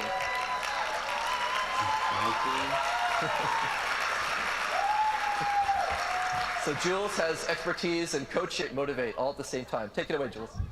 Thank you, Kevin. I've got some great stuff to show you that I think you're really going to love. And bonus is I get to work on closing my rings while I do it. So first, I'm super excited to show you how easy it is to start a workout with GymKit. I just tap to connect and accept on the watch. And now I can control and start the workout right here from the console on the bike. All of my data between the watch and the bike is in sync, and all of my workout metrics are accurate. Now, I wouldn't typically be trying to demo things for you and sneak in a workout at the same time, but I want to show you activity competitions. And to do that, I need to keep moving. This morning, I got this notification, and it says, your competition with Jay is down to the last day, and it's a close one. Have you got what it takes to win? Have I got what it takes? You bet I do. But if I scroll down, I can see that Jay has moved ahead of me by a couple of points, and that's not okay because this thing ends tonight. So I think I'm going to add a little resistance to this workout here and work to earn as many points as possible and move ahead of Jay by the time this demo's done. Smart, very smart. I can simply tap here and send him a little smack talk to let him know I'm coming for him. Let me show you interactive notifications because I have dinner reservations tonight that I made through Yelp. If all goes well here, I'm going to go out with my girlfriends from work to celebrate. And because we all know that Jay's going to lose this competition, maybe I should invite him along so it can be his treat. Now I can simply add to the number of guests and confirm right here in the app without ever having to open it. It's that simple. Now in WatchOS 5, notifications from apps are smartly grouped together. And here are a couple messages from my friend Catherine. We're trying to get to a yoga retreat this summer, and it looks like she sent me a link.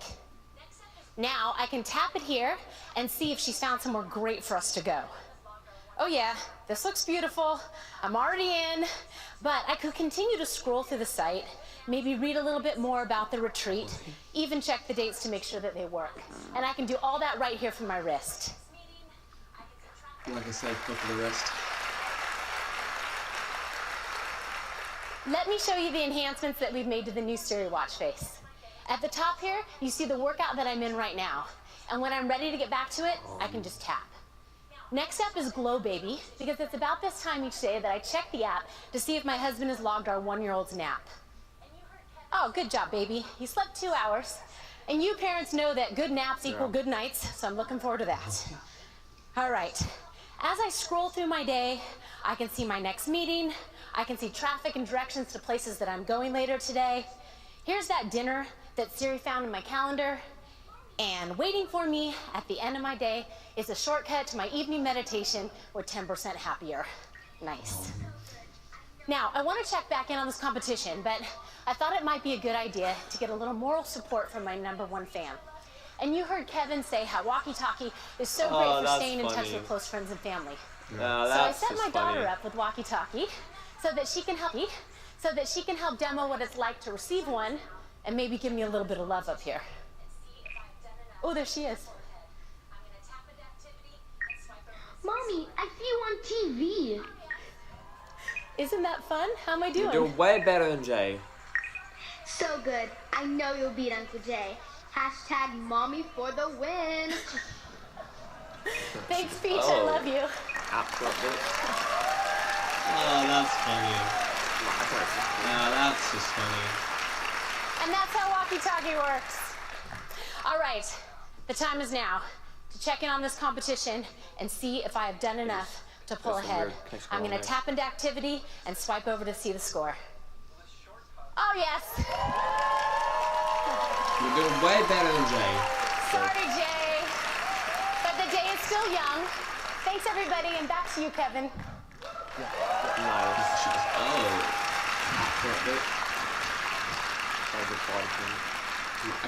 Way to go, Jules. So in watchOS 5, we've enabled even deeper integration on the watch for apps, enabling them to. And apps can include interactive controls within notifications, so you can quickly do more without even opening an app, like extend your parking with Pay by Phone. And with shortcuts, there's also new opportunities for third-party apps to appear on Apple Watch right on the watch face. You can tap on a shortcut on the Siri face to order coffee, rent a bike, or pick up where you left off in a workout. You can even use your custom Siri commands that you created on your phone to speak on your watch. And for native apps building rich experiences, we've improved the Workout API for greater performance, and we've added the ability for third-party apps to play background audio. That's nice. This enables you to easily sync things, of course, like audiobooks, favorite playlists, guided meditations, right to your watch, and they'll be able to play continuously in the background. Now, there's so many other features coming in watchOS, including things like the ability to customize the button arrangement in your control center, or you can add an air quality complication to your watch face. But one really exciting one is student ID cards. You're going to have the ability to add your student ID card to Wallet on your iPhone and Apple Watch. This works by simply holding your watch near your student ID cards on and off campus. You can get access to places like your dorm or the library or events on campus. You can even pay for things like snacks or laundry or dinners. And this works with your watch or your phone, and it will be available this fall, starting with these universities, and will expand to more campuses over time. Oh, okay. So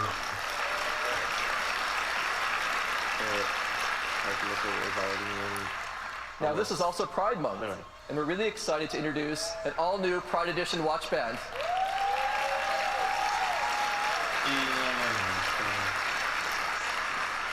And we didn't stop there. We made a beautiful new face that matches perfectly with the band. Of course you did. Yeah, we saw that. TVOS, let's go! And the face and the band are available today. And if you'd like to use the new watch face, you can choose to add it from the watch face gallery starting at noon today. That's just some of what's coming in watchOS 5. Thank you very much. Back to Tim.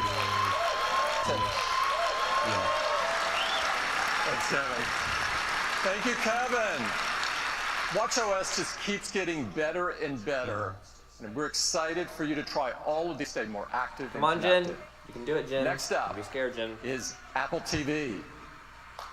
TVOS, let's go. Last September, we introduced Apple TV 4K, and our customers love it. Since its introduction, the Apple TV business has grown an incredible 50%. Cool. Today, we've got some great new enhancements to Apple TV 4K and tvOS, and we think you're going to love them. So I'd like to invite Apple TV lead designer Jen Foltz to the stage to tell you all about it. Jen? Come on, Jen. You can do it, Jen. Don't be scared, Jen. Apple TV is built on an incredible platform. It is. tvOS. And tvOS is built to make it easy to enjoy your favorite TV shows, movies, apps, and games. Now, as Tim mentioned, last September, we introduced Apple TV 4K with the goal of bringing the highest quality cinematic experience right to your home. It offers both 4K and high dynamic range, including support for HDR10 and Dolby Vision. Time said the new Apple TV is a high-fidelity powerhouse. And to ensure you can enjoy this beautiful experience with as much content as possible, iTunes offers the largest collection of 4K HDR movies. Actually, iPhone supports cooking videos, like iPhone. And we've upgraded your previously purchased movies to 4K HDR for free on Dolby's all actually available a good company. titles. I like Dolby.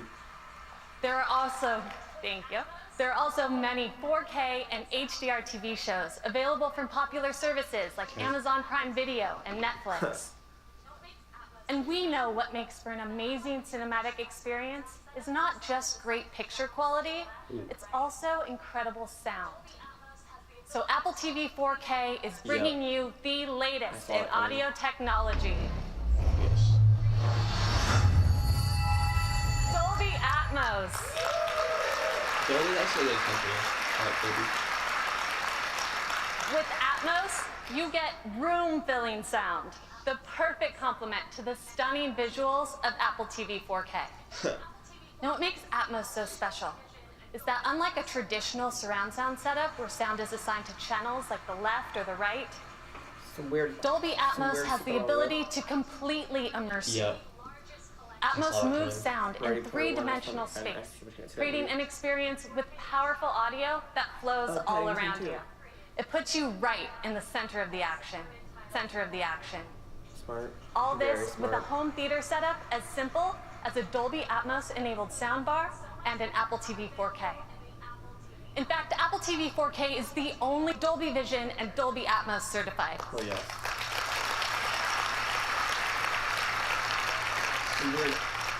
And this fall, iTunes will be bringing you the largest collection of Atmos content anywhere.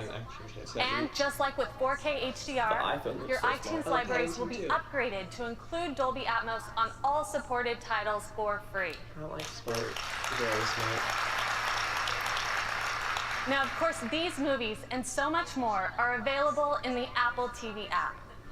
The Apple TV app is the center of your video experience. Oh, yes. A single place to find and watch what you love across your favorite apps. It's on Apple TV, iPad, and iPhone, where you can find not only on-demand TV shows and movies, but also live content, including sports. The Apple TV app now offers a huge range of live sports.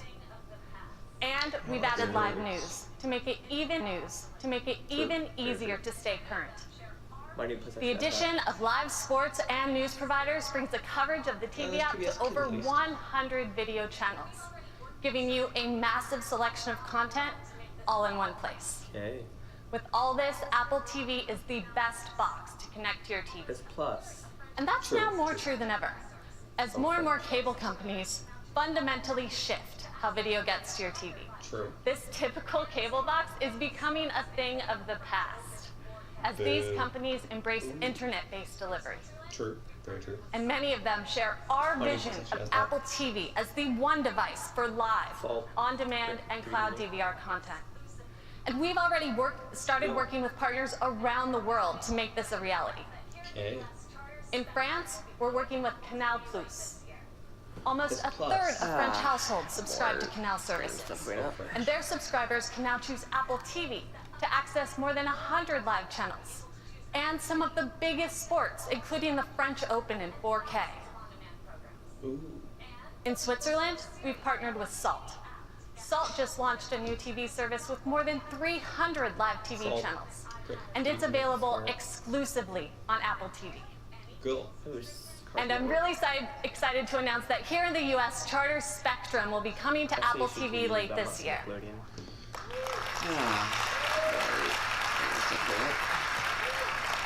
That means that up to 50 million homes will be able to choose Apple TV to access all their live channels and thousands of on-demand programs.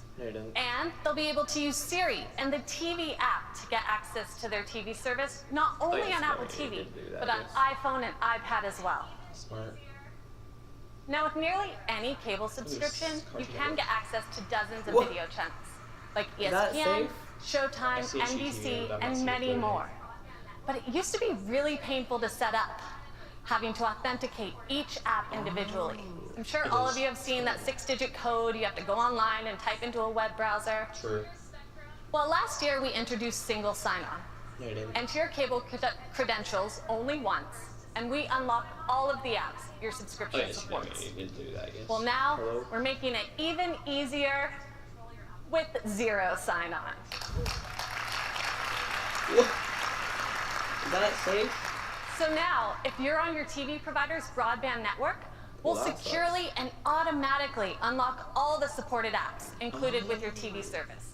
No credentials needed, it just works. Charter Spectrum.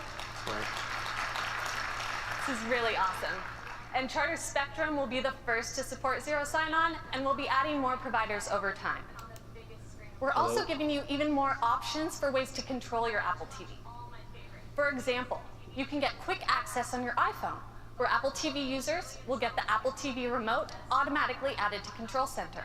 Jake Paul. Well, that sucks. And for those that have installed home control systems, we're working with the leading providers so that you can use their remotes to control your Apple TV, even including support for Siri. Smart. At Apple, I love working with an amazing team, designing for a product that I enjoy every day and on the biggest screen in my home. I get to watch all my favorite movies, TV shows, and more. Over 48 million songs, including the best metal on Apple Music. Jake Paul. No. All of my photos, videos, and memories, as well as thousands of apps and games that many of you have built. And Apple TV brings some amazing views right to my living room with aerials. Now, one of the questions I get asked the most about aerials, especially by my family members, is where is this? Well, this fall, with just a tap of the Siri remote, you'll now be able to see every aerial location.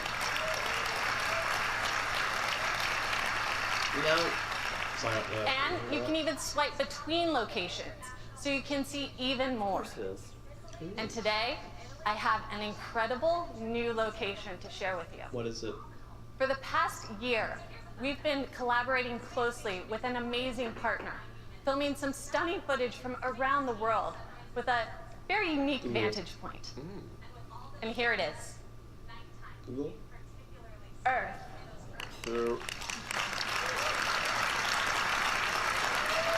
That's not fake. This is filmed by astronauts aboard the International Space Station. You can see Sicily just off the boot of Italy, and check out that Mediterranean Sea. The blue is just phenomenal. So here's a fun fact. The space station makes an orbit every 90 minutes. So that means they get 16 sunrises and sunsets every day. No, I don't know. And with all those sunsets, nighttime can be particularly stunning, the way those urban areas pop with light. Here we are flying over South Korea toward Japan. That's not You can see Tokyo coming into view at the top, some distant stars, and even the upper reaches of the Earth's atmosphere, which is that orange band enveloping the Earth. Obviously, space station, a word. And here's one that might look a little more familiar. This is the Northern California coast heading southward. You can see Lake Tahoe surrounded by snowcaps and the San Francisco Bay. Definitely the biggest update by far. These are truly incredible and offer such a unique perspective on the world. I'd like to give a huge thanks to the International Space Station, National Lab, and CASIS for all their help in making this a possibility.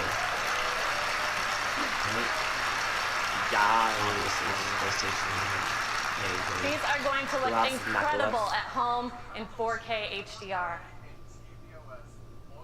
So that's tvOS. Apple TV gives you amazing picture and sound with 4K, HDR, and now Dolby Atmos. And the Apple TV app is the center of your video experience. Available on Apple TV, iPad, and iPhone, it's the one place to find all your favorite TV shows, movies, sports, and news. And with that, I'll hand it back to Tim. Thank you. Thanks, Jen. Apple TV 4K and tvOS look and sound awesome. You're really going to love it. Nice. Next up is the Mac. The Mac. And Apple, yeah. We love the Mac. We do. The Mac was the first computer that made powerful technology so easy to use and put the customer at the center of the experience. On the stage way too much, and of course, that remains at the core of all But we Apple love you, Craig. products. For more than 30 years, the Mac has empowered people to create all kinds of amazing things, from the personal to the professional. Nice. Today, we're excited to take Mac upward. The next version of macOS is chock full of new features inspired by pro users, but designed for everyone. I'd like to bring Craig back up to talk about it. Craig? Craig's been on the stage way too much, I think. But we love you, Craig. Matt, it's true that macOS is the heart of what makes a Mac a Mac. Yeah. Sure. And we want as many Mac users as possible to have access to our latest software. And that's why 6 years ago, with the introduction of OS X Mavericks, we began offering our macOS updates free for Mac users. And 2013 was also the year that we first introduced our California naming theme. Now, after spending a year by the ocean, we not only modernized the look and feel of macOS, but we headed to the mountains with macOS Yosemite. Now, as you may be aware, our naming of Mac releases is handled by our crack marketing organization.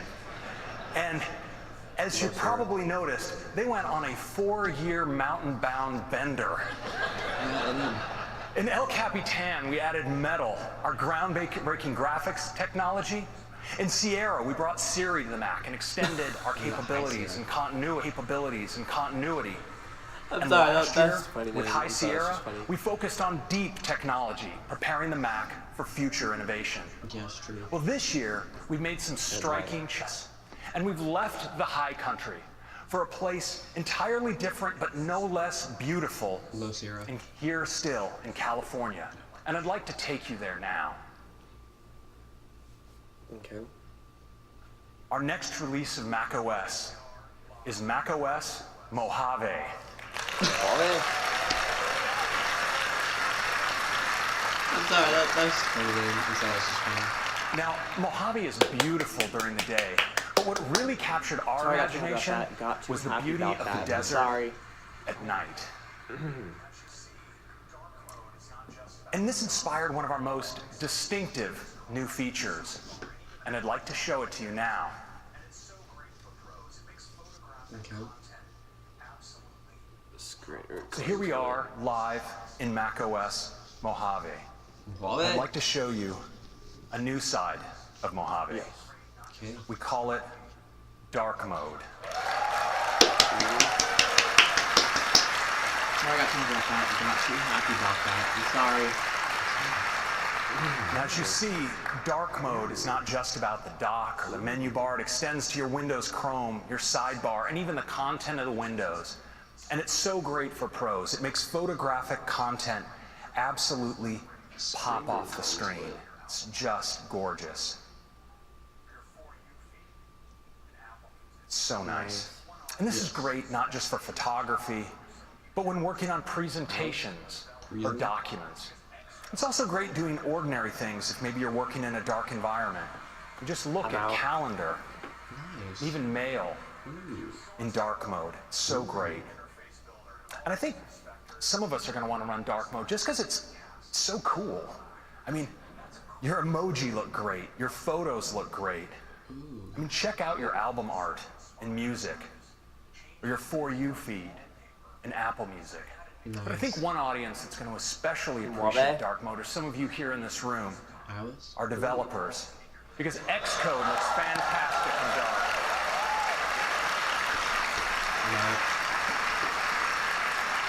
Whether it's your source code or even interface builder and all of its inspectors, they just look fantastic in black. And that's a quick look at dark mode. Now, we were so inspired by this changing desktop wallpaper, we decided to add a new feature to Mojave that I think you'll enjoy. It's called Dynamic Desktop. And when you're using it, your desktop actually subtly changes throughout the day, from morning to afternoon to evening. It's really cool. Now, there's much more to Mojave that I'd like to share with you through demos, and it starts with the desktop. Now, the desktop is so crucial to how many of us use our Macs. And we have files that we're actively working on. We often put them on the desktop, but the result can be a desktop that looks something like this. True. And so now in Mojave, we have a really great solution, and we call it Desktop Stacks. Yeah. It's smart. Actually smart. All of the contents of your desktop are automatically arranged into these stacks. And they can be arranged by kind, by date, or even by tag. And they're really easy to use. You just click on them, you can see all the contents in the stack, you can double click to open a document, and put it away. And they stay organized So for instance, if I bring forward mail, maybe I drag an image out, I want you to watch what happens, because the image flies right into the right stack. The finder is the most important thing, obviously. You can also scrub your stacks. So for instance, I'll just scrub across this stack. You see I can select between different photos, pick one up. Actually, let me just hide mail here, mid-drag. Got a little excited with my, with all of my stack action. So I can just drag this out and drop it in just like that. And that's a quick look at stacks. Now, the finder is the most important thing. We've also brought some great new changes to the Finder. I'd like to show them to you now. Now, it starts with a new view. We all enjoy using icon view, list view, there's of course column view, but now we've added an all-new view called gallery view. Has a big preview up top, a set of thumbnails along the bottom. It makes it easy to preview images, video, presentations, documents, spreadsheets, PDFs, and of course with images, sometimes you want to know more detail about, for instance, how they were captured. And now the new sidebar in Mojave really helps because it now supports full metadata. So you can see around your photo the camera you took the photo on, the kind of lens, the aperture settings, and so forth. It's really handy. And you'll notice also along the bottom, there's this new area called Quick Actions. And quick actions that you act on the current photo. So for instance, if I have a photo like this and I want to edit it, I don't have to open it and go or do a new app. I can rotate it right here inside the Finder. It's really powerful. Now, this sidebar is available in other views of the Finder. So for instance, I'm just going to bring up the preview pane here, and I'm going to do a multi-selection of a PDF as well as several images. And you'll notice that the Quick Actions area is contextual. So it shows me Create PDF as an option. I'm going to click Create PDF, and it's going to assemble all of these photos into a PDF just like that. That's very smart. But what's really great is these actions are also customizable. So you can create automator actions and assign them to buttons here inside of Finder. So you'll notice that now that I have this PDF selected, I have an option to run a custom automator action that I've created called Watermark PDF. When I click it, my custom action runs, and my document is watermarked, just like that. And those are some quick enhancements to the Finder. That's very smart. Now, a tool that I think many of us love when working with files is Quick Look. And now in Mojave, we've made Quick Look more powerful than ever by integrating markup. Let me show you how it works. So you see down here, I have a permission slip in it's a PDF document. I'm just going to hit tap spacebar to Quick Look it.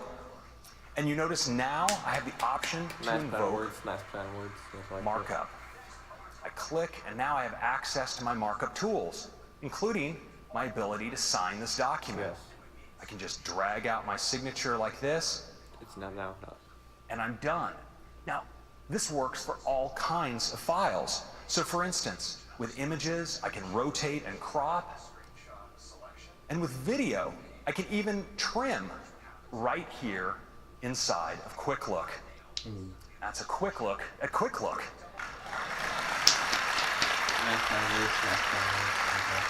Next, I want to talk about how we capture content on our Mac, because one of the tools I think many of us use all the time is screenshots. Yes. And we've made screenshots more powerful than ever in Mojave. So let's take a look here at a web page, and I'm just going to take a screenshot in the traditional way. I'm going to screenshot a selection of the page, and I want you to watch what happens in the lower right. I get a thumbnail instantly of that screenshot. And when I double click in, I get an accelerated workflow right into markup where I have access to all of my tools. So for instance, if I want to create a magnification here, I can just drag that out, magnify. It's that easy. But now we've also made it easier to access a variety of tools. So when I bring up my screenshotting, you see I am presented with this HUD that tells me I could capture the entire screen, a selected window or selection, but we've also added screen capture for video right into screenshotting. Let me show you how that works. So I'm going to go to a web page here that has an animation running.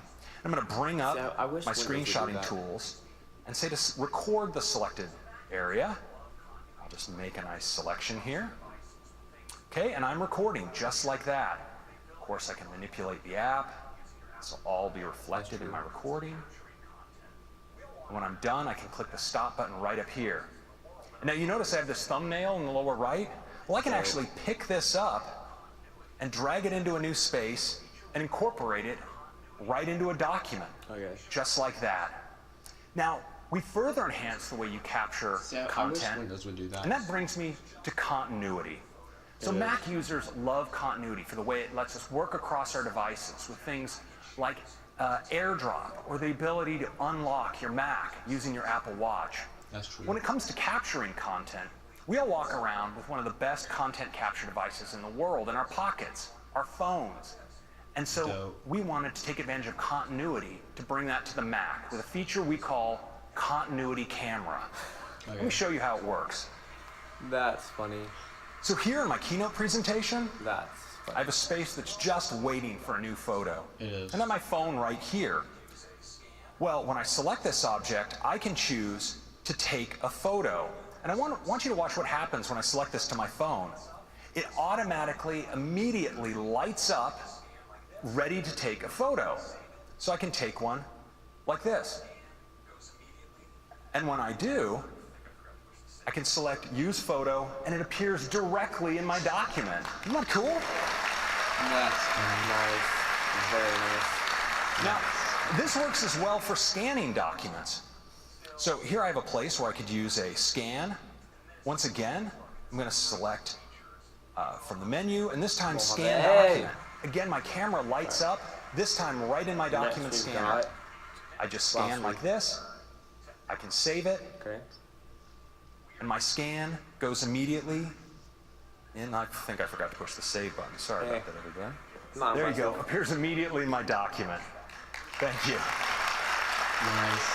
Very nice. And so just like that, I can take photos, stills, and even capture video. And this is a quick look at some great new features in Mojave. Mojave. Next we've got... I'd like to turn to apps. Okay. We are bringing news to the Mac. Now, news has all of the stories you've come to expect from news on iOS, and they look amazing on the Mac display. You get top stories picked by our editors, trending stories, you're personalized for you, and that's not for me. And you also get this great new sidebar where you can drill in and jump right to the topics and channels you follow. News is going to be great. We also have stocks coming to the Mac. Now, you get your stock prices combined with high-quality business news. It's delivered from Apple News. Shows you your watch list with your prices on the left. You can even drill into this interactive chart to get more information. Very, very nice. And of course, great news. We're also bringing voice memos to the Mac. Now, voice memos is the most popular voice recorder on iOS. And so many of us use it to capture music recordings or lectures. And now that voice memos syncs via iCloud to your Mac, you can take those recordings that you make and, for instance, drag them right into GarageBand as the foundation for a song. Finally, thrilled to announce Home is coming to the Mac as well. Nice. Very, very nice. You have all of your accessories here. You can run your scenes as well as monitor your video cameras. And, of course, with Siri, you can command your home with your voice. So those are 4 great new apps coming to Mojave.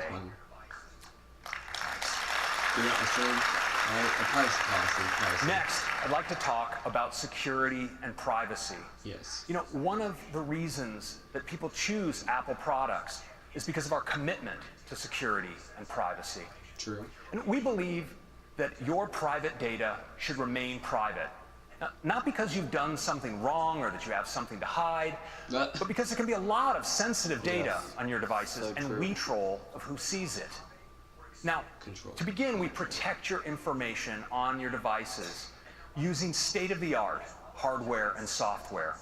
And this year, we're adding greater protections about how apps can access that information. Today, Apple devices check in with you before granting an app access to information, like your location. I agree. Whoa. You can tell because you'll see an alert just like this one. Very fun. And macOS already provides API-level protections for things like contacts, photos, calendar, and reminders. But now in Mojave, we're extending these protections to include your camera and your microphone, as well as protecting sensitive parts of your file system, like your mail database, your message history, and your backups. And all of this is protected by default for any app that you run on the system. Important protection. I agree. Woo. Very fun. Next, I want to turn to some great enhancements to Safari. Because Safari works really hard to protect your privacy, and this year it's working even harder. Last year, we introduced intelligent tracking prevention to dramatically reduce the ability for apps to track you across websites using cookies. This is the kind of thing where you look at a product on one site, and then you move to another site, and somehow this is just following you wherever you go. Well, we've all seen these like buttons and share buttons, and these comment fields. Well, it turns out these can be used to track you, whether you click on them or not.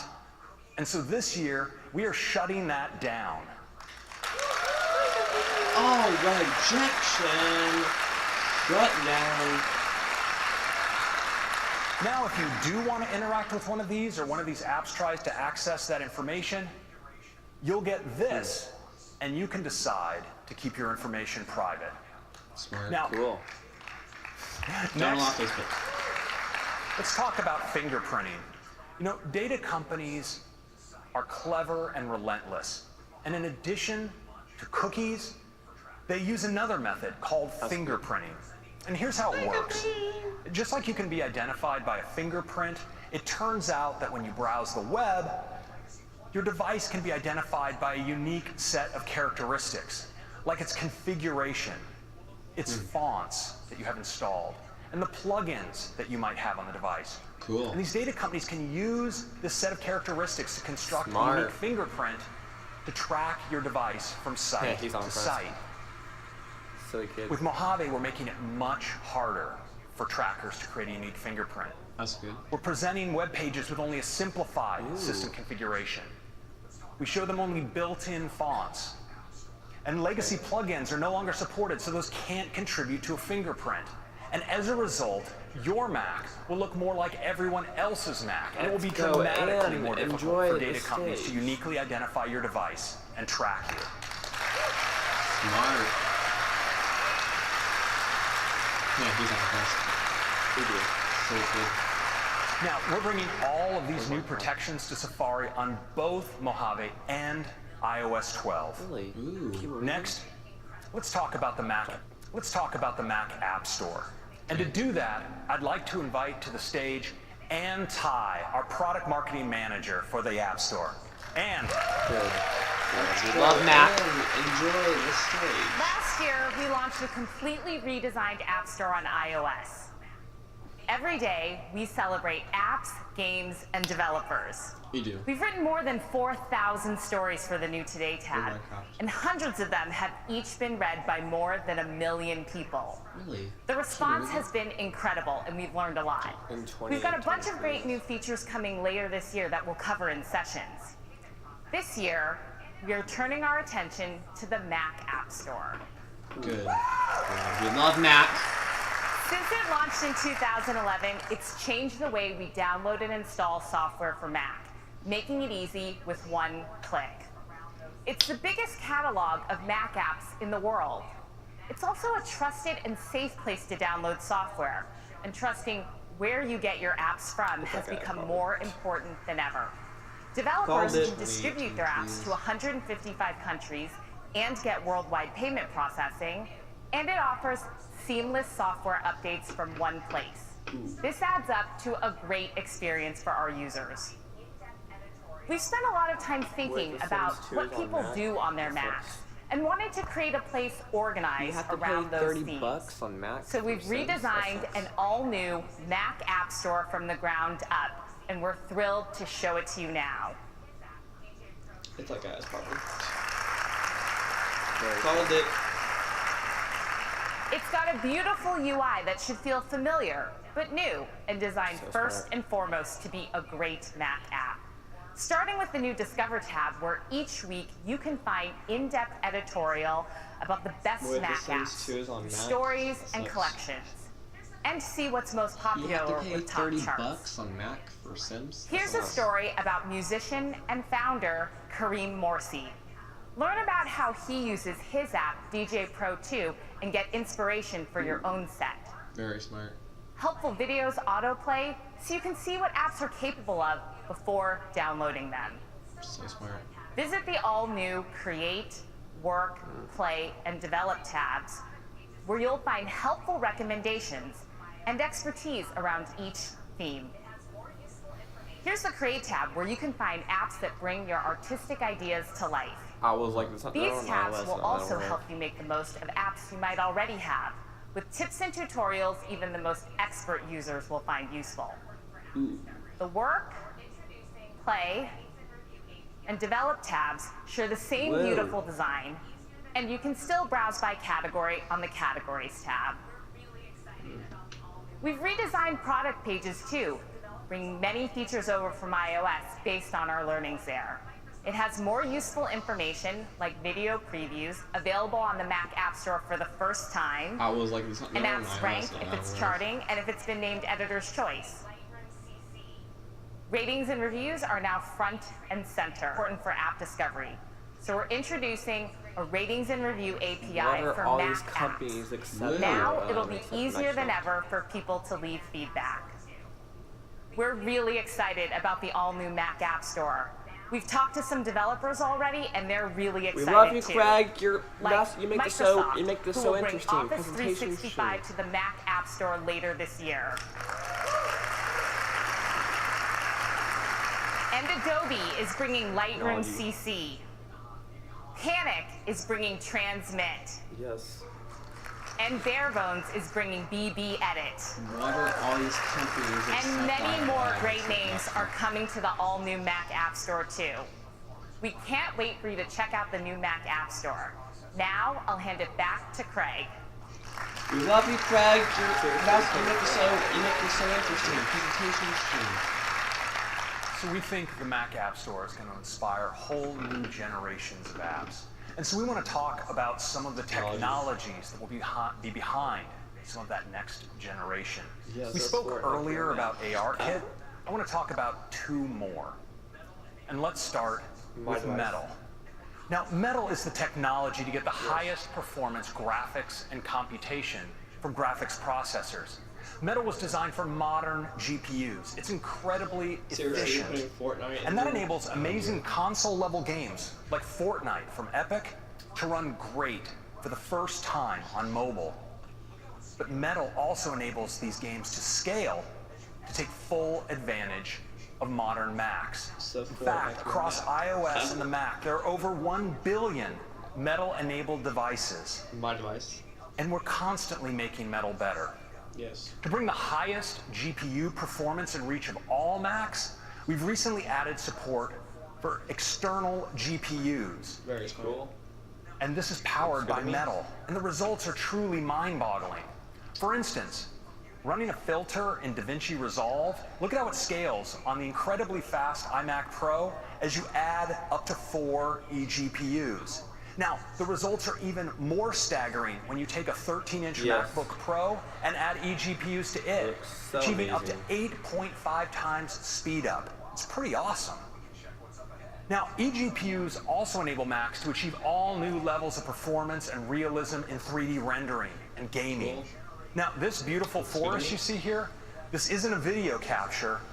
This is from Unity's new Book of the Dead interactive demo, and it's being rendered live right now on a MacBook with an eGPU powering this display. I mean, doesn't this look amazing? Very impressive. Yes. It's so amazing. Now, of course, because this is rendered live, we can check what's up ahead. So let's start walking. Now, Unity is using Metal's unified graphics and compute to generate real-time lighting and complex post-processing effects. Like my YouTube lighting. So cool.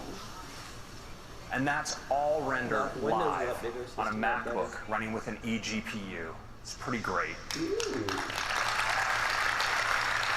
Very impressive. Now, another place where we're doing incredible acceleration with Metal is in machine learning. And today, ML specialists usually use one of these third-party libraries to train their models using servers. And now it turns out we can accelerate tools like this with our new Metal Performance shaders. We're seeing speed-ups of up to 20 times in using the GPU with Metal instead of CPU-based training. And while speeding these tools up is great, we actually think there's a better way for most developers. And that's training on the Mac you already have, using a great new tool we call CreateML. Now, CreateML is designed to let you train without being a machine learning expert. You can train vision and natural language models. You can bring your own custom data, and it's really easy to use because it's all built in Swift. In fact, you can use Xcode Playgrounds to train your model. Just drag one in, your training set, you can drag in your test set as well. And the training is all GPU accelerated, so it's incredibly fast. Now, as an example, we worked with Memrise. They're a developer who uses the camera to identify objects and speak them in multiple languages. 3 megabytes. And in the past, they would train their model with 20,000 images, and it would take them 24 hours to do so. Well, now, with CreateML, they can train that same model in 48 minutes on a MacBook Pro.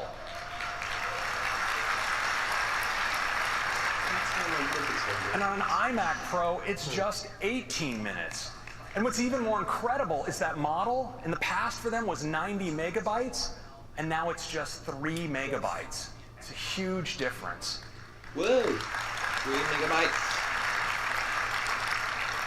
Now, we also are making models run much faster on device using CoreML2. Now, CoreML is our technology for high-performance on-device machine learning, and now it's better than ever. It's 30% faster in on-device processing using a technique called batch predictions. And you can reduce your model size by up to 75%. Say yes. And so that's CoreML and CreateML. You no longer have to be an expert in machine learning to build those techniques into your app. Now, these technologies are redefining what's possible in apps. And they're common not just to Mac OS, but also to iOS. And the fact that the Mac and iOS shares has led people almost every year to keep asking us the question, are you merging iOS and Mac OS? But a phone can't. So I'd like to take a moment to briefly address this question. Say yes. No. No. Of course not. Formality. We love the Mac because it's and we love Mac OS because it's explicitly created to the unique characteristics of Mac hardware, like the ergonomics of the keyboard and the trackpad, the flexibility in displays and storage, and because of the power it exposes, it makes the Mac able to accomplish almost anything. But so we think that this question is actually coming from something else. You know, Mac users have access to a rich set of great native applications. Apps that take full advantage of the power of Mac technologies. But Mac users also use apps based on other technologies. We routinely access web-based experiences like Netflix that build on WebKit, the standards-based web technology in Safari. And we also run sometimes cross-platform games built on technology like Metal. And all of these platforms enrich the Mac user's experience. But we think there's room for one more. And so we'd like to give you a sneak peek of a multi-year project we have going on. Because we see a huge opportunity for the Mac to tap into the world's most vital app ecosystem. It's called iOS. I think you might be familiar with it. Now, there are millions of iOS apps out there, and we think some of them would be absolutely great on the Mac. And Mac users would love to have them there. And from a technical standpoint, it's actually a really good fit, because from day one, iOS and macOS have shared common foundations. But iOS devices and Mac devices, of course, are different, and the user interfaces are somewhat different, and so the frameworks underneath are as well. And that makes today porting an app from one to the other some work. Yes. We wanted to make this much easier. And so we've taken some key frameworks from iOS and brought them to the Mac. And we've adapted them to specific Mac behaviors, like use of trackpad and mouse, window resizing, integration of things like copy and paste and drag and drop into the system services on the Mac. Now, phase one of this effort is to test it on ourselves. So this year in macOS, we've taken some of our own iOS apps, and we've brought them to the Mac using this technologies to make sure it works well. Yes. You've actually heard about several of them earlier today. And it turns out they make fantastic Mac apps, and we were able to bring them to the Mac with very few code changes. All right. Now, this is going to be coming to you developers next year, so you can easily bring your iOS apps to the Mac. And in the meantime, we hope you enjoy news, stocks, voice memos, and home in Mojave. Now, we're really excited about Mojave. Whoa. From desktop, stacks, to Finder, the gallery we love view. you, Tim. Yeah. We love you, Tim. Enhanced screenshots and markup. Yeah. News and home on the Mac for the first time. Stocks. And of course, the redesigned Mac App Store. Yes.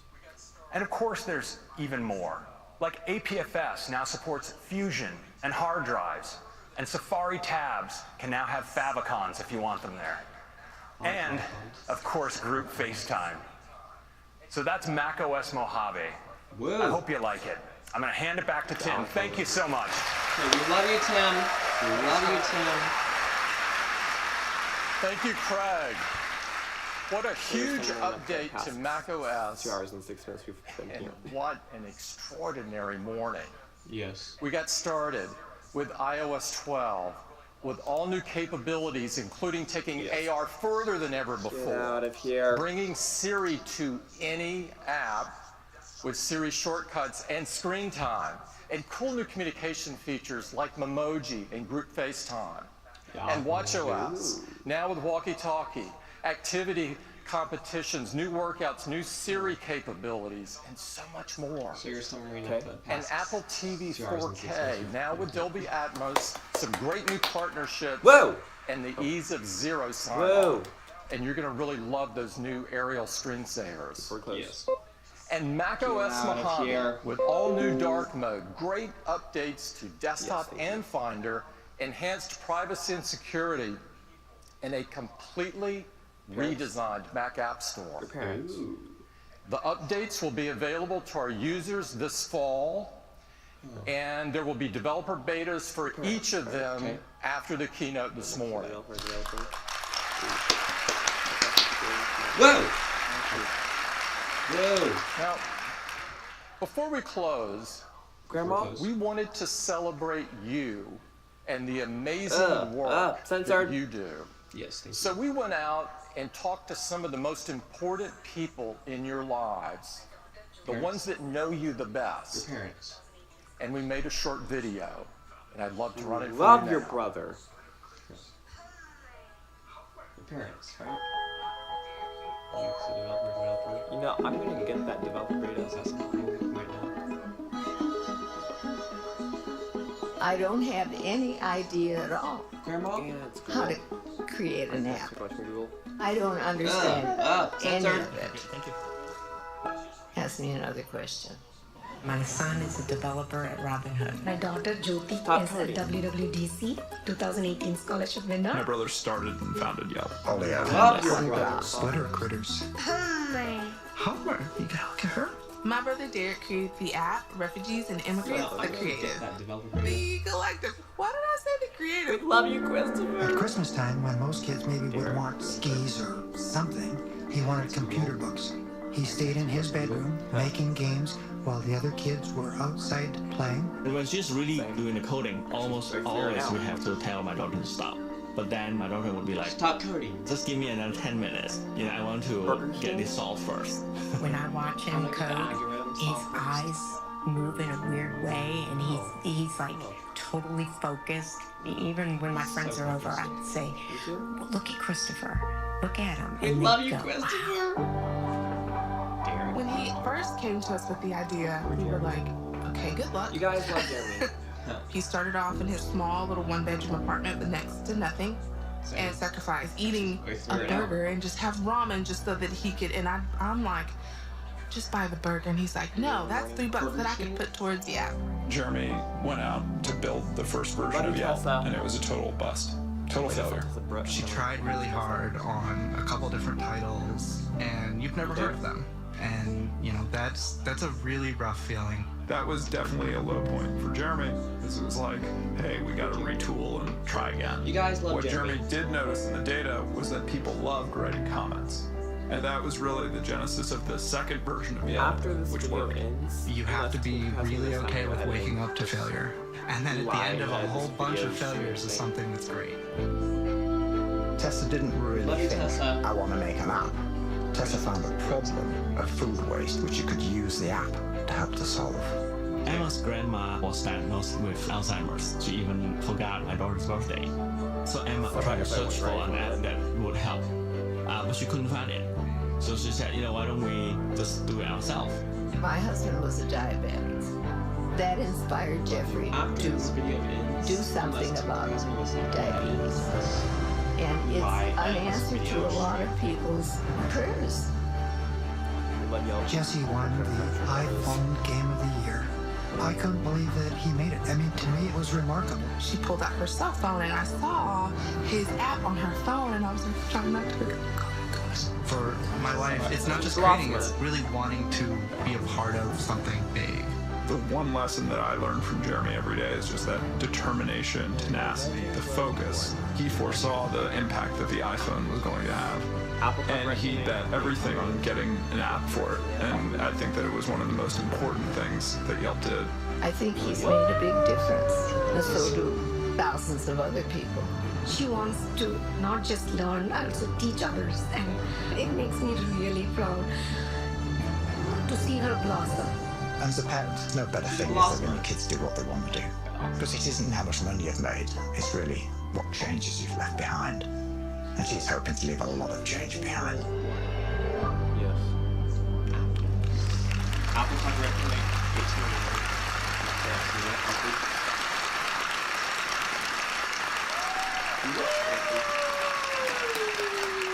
That was wonderful. Anything else, Tim Cook? I love that video. Are you Tim Cook? No, and I'm pleased that some of the developers are in the audience this morning. Their stories are great examples of all of your passion and your creativity. We love the work you do and the impact that it has on the world. Yes. It inspires all of us at Apple deeply every day. On behalf of everyone at Apple, thank you. That was wonderful. Anything else to put? Okay, guys. Well, that was an amazing stream. I'd also like to thank everyone at Apple you guys who made enjoyed today it. possible. I'm gonna put the full stream on my channel. However, I'm also gonna do like little bits and bits from it. Hard work and anyway, great sacrifice. And so I thank them and their families. Let's have an incredible week together. Thank you.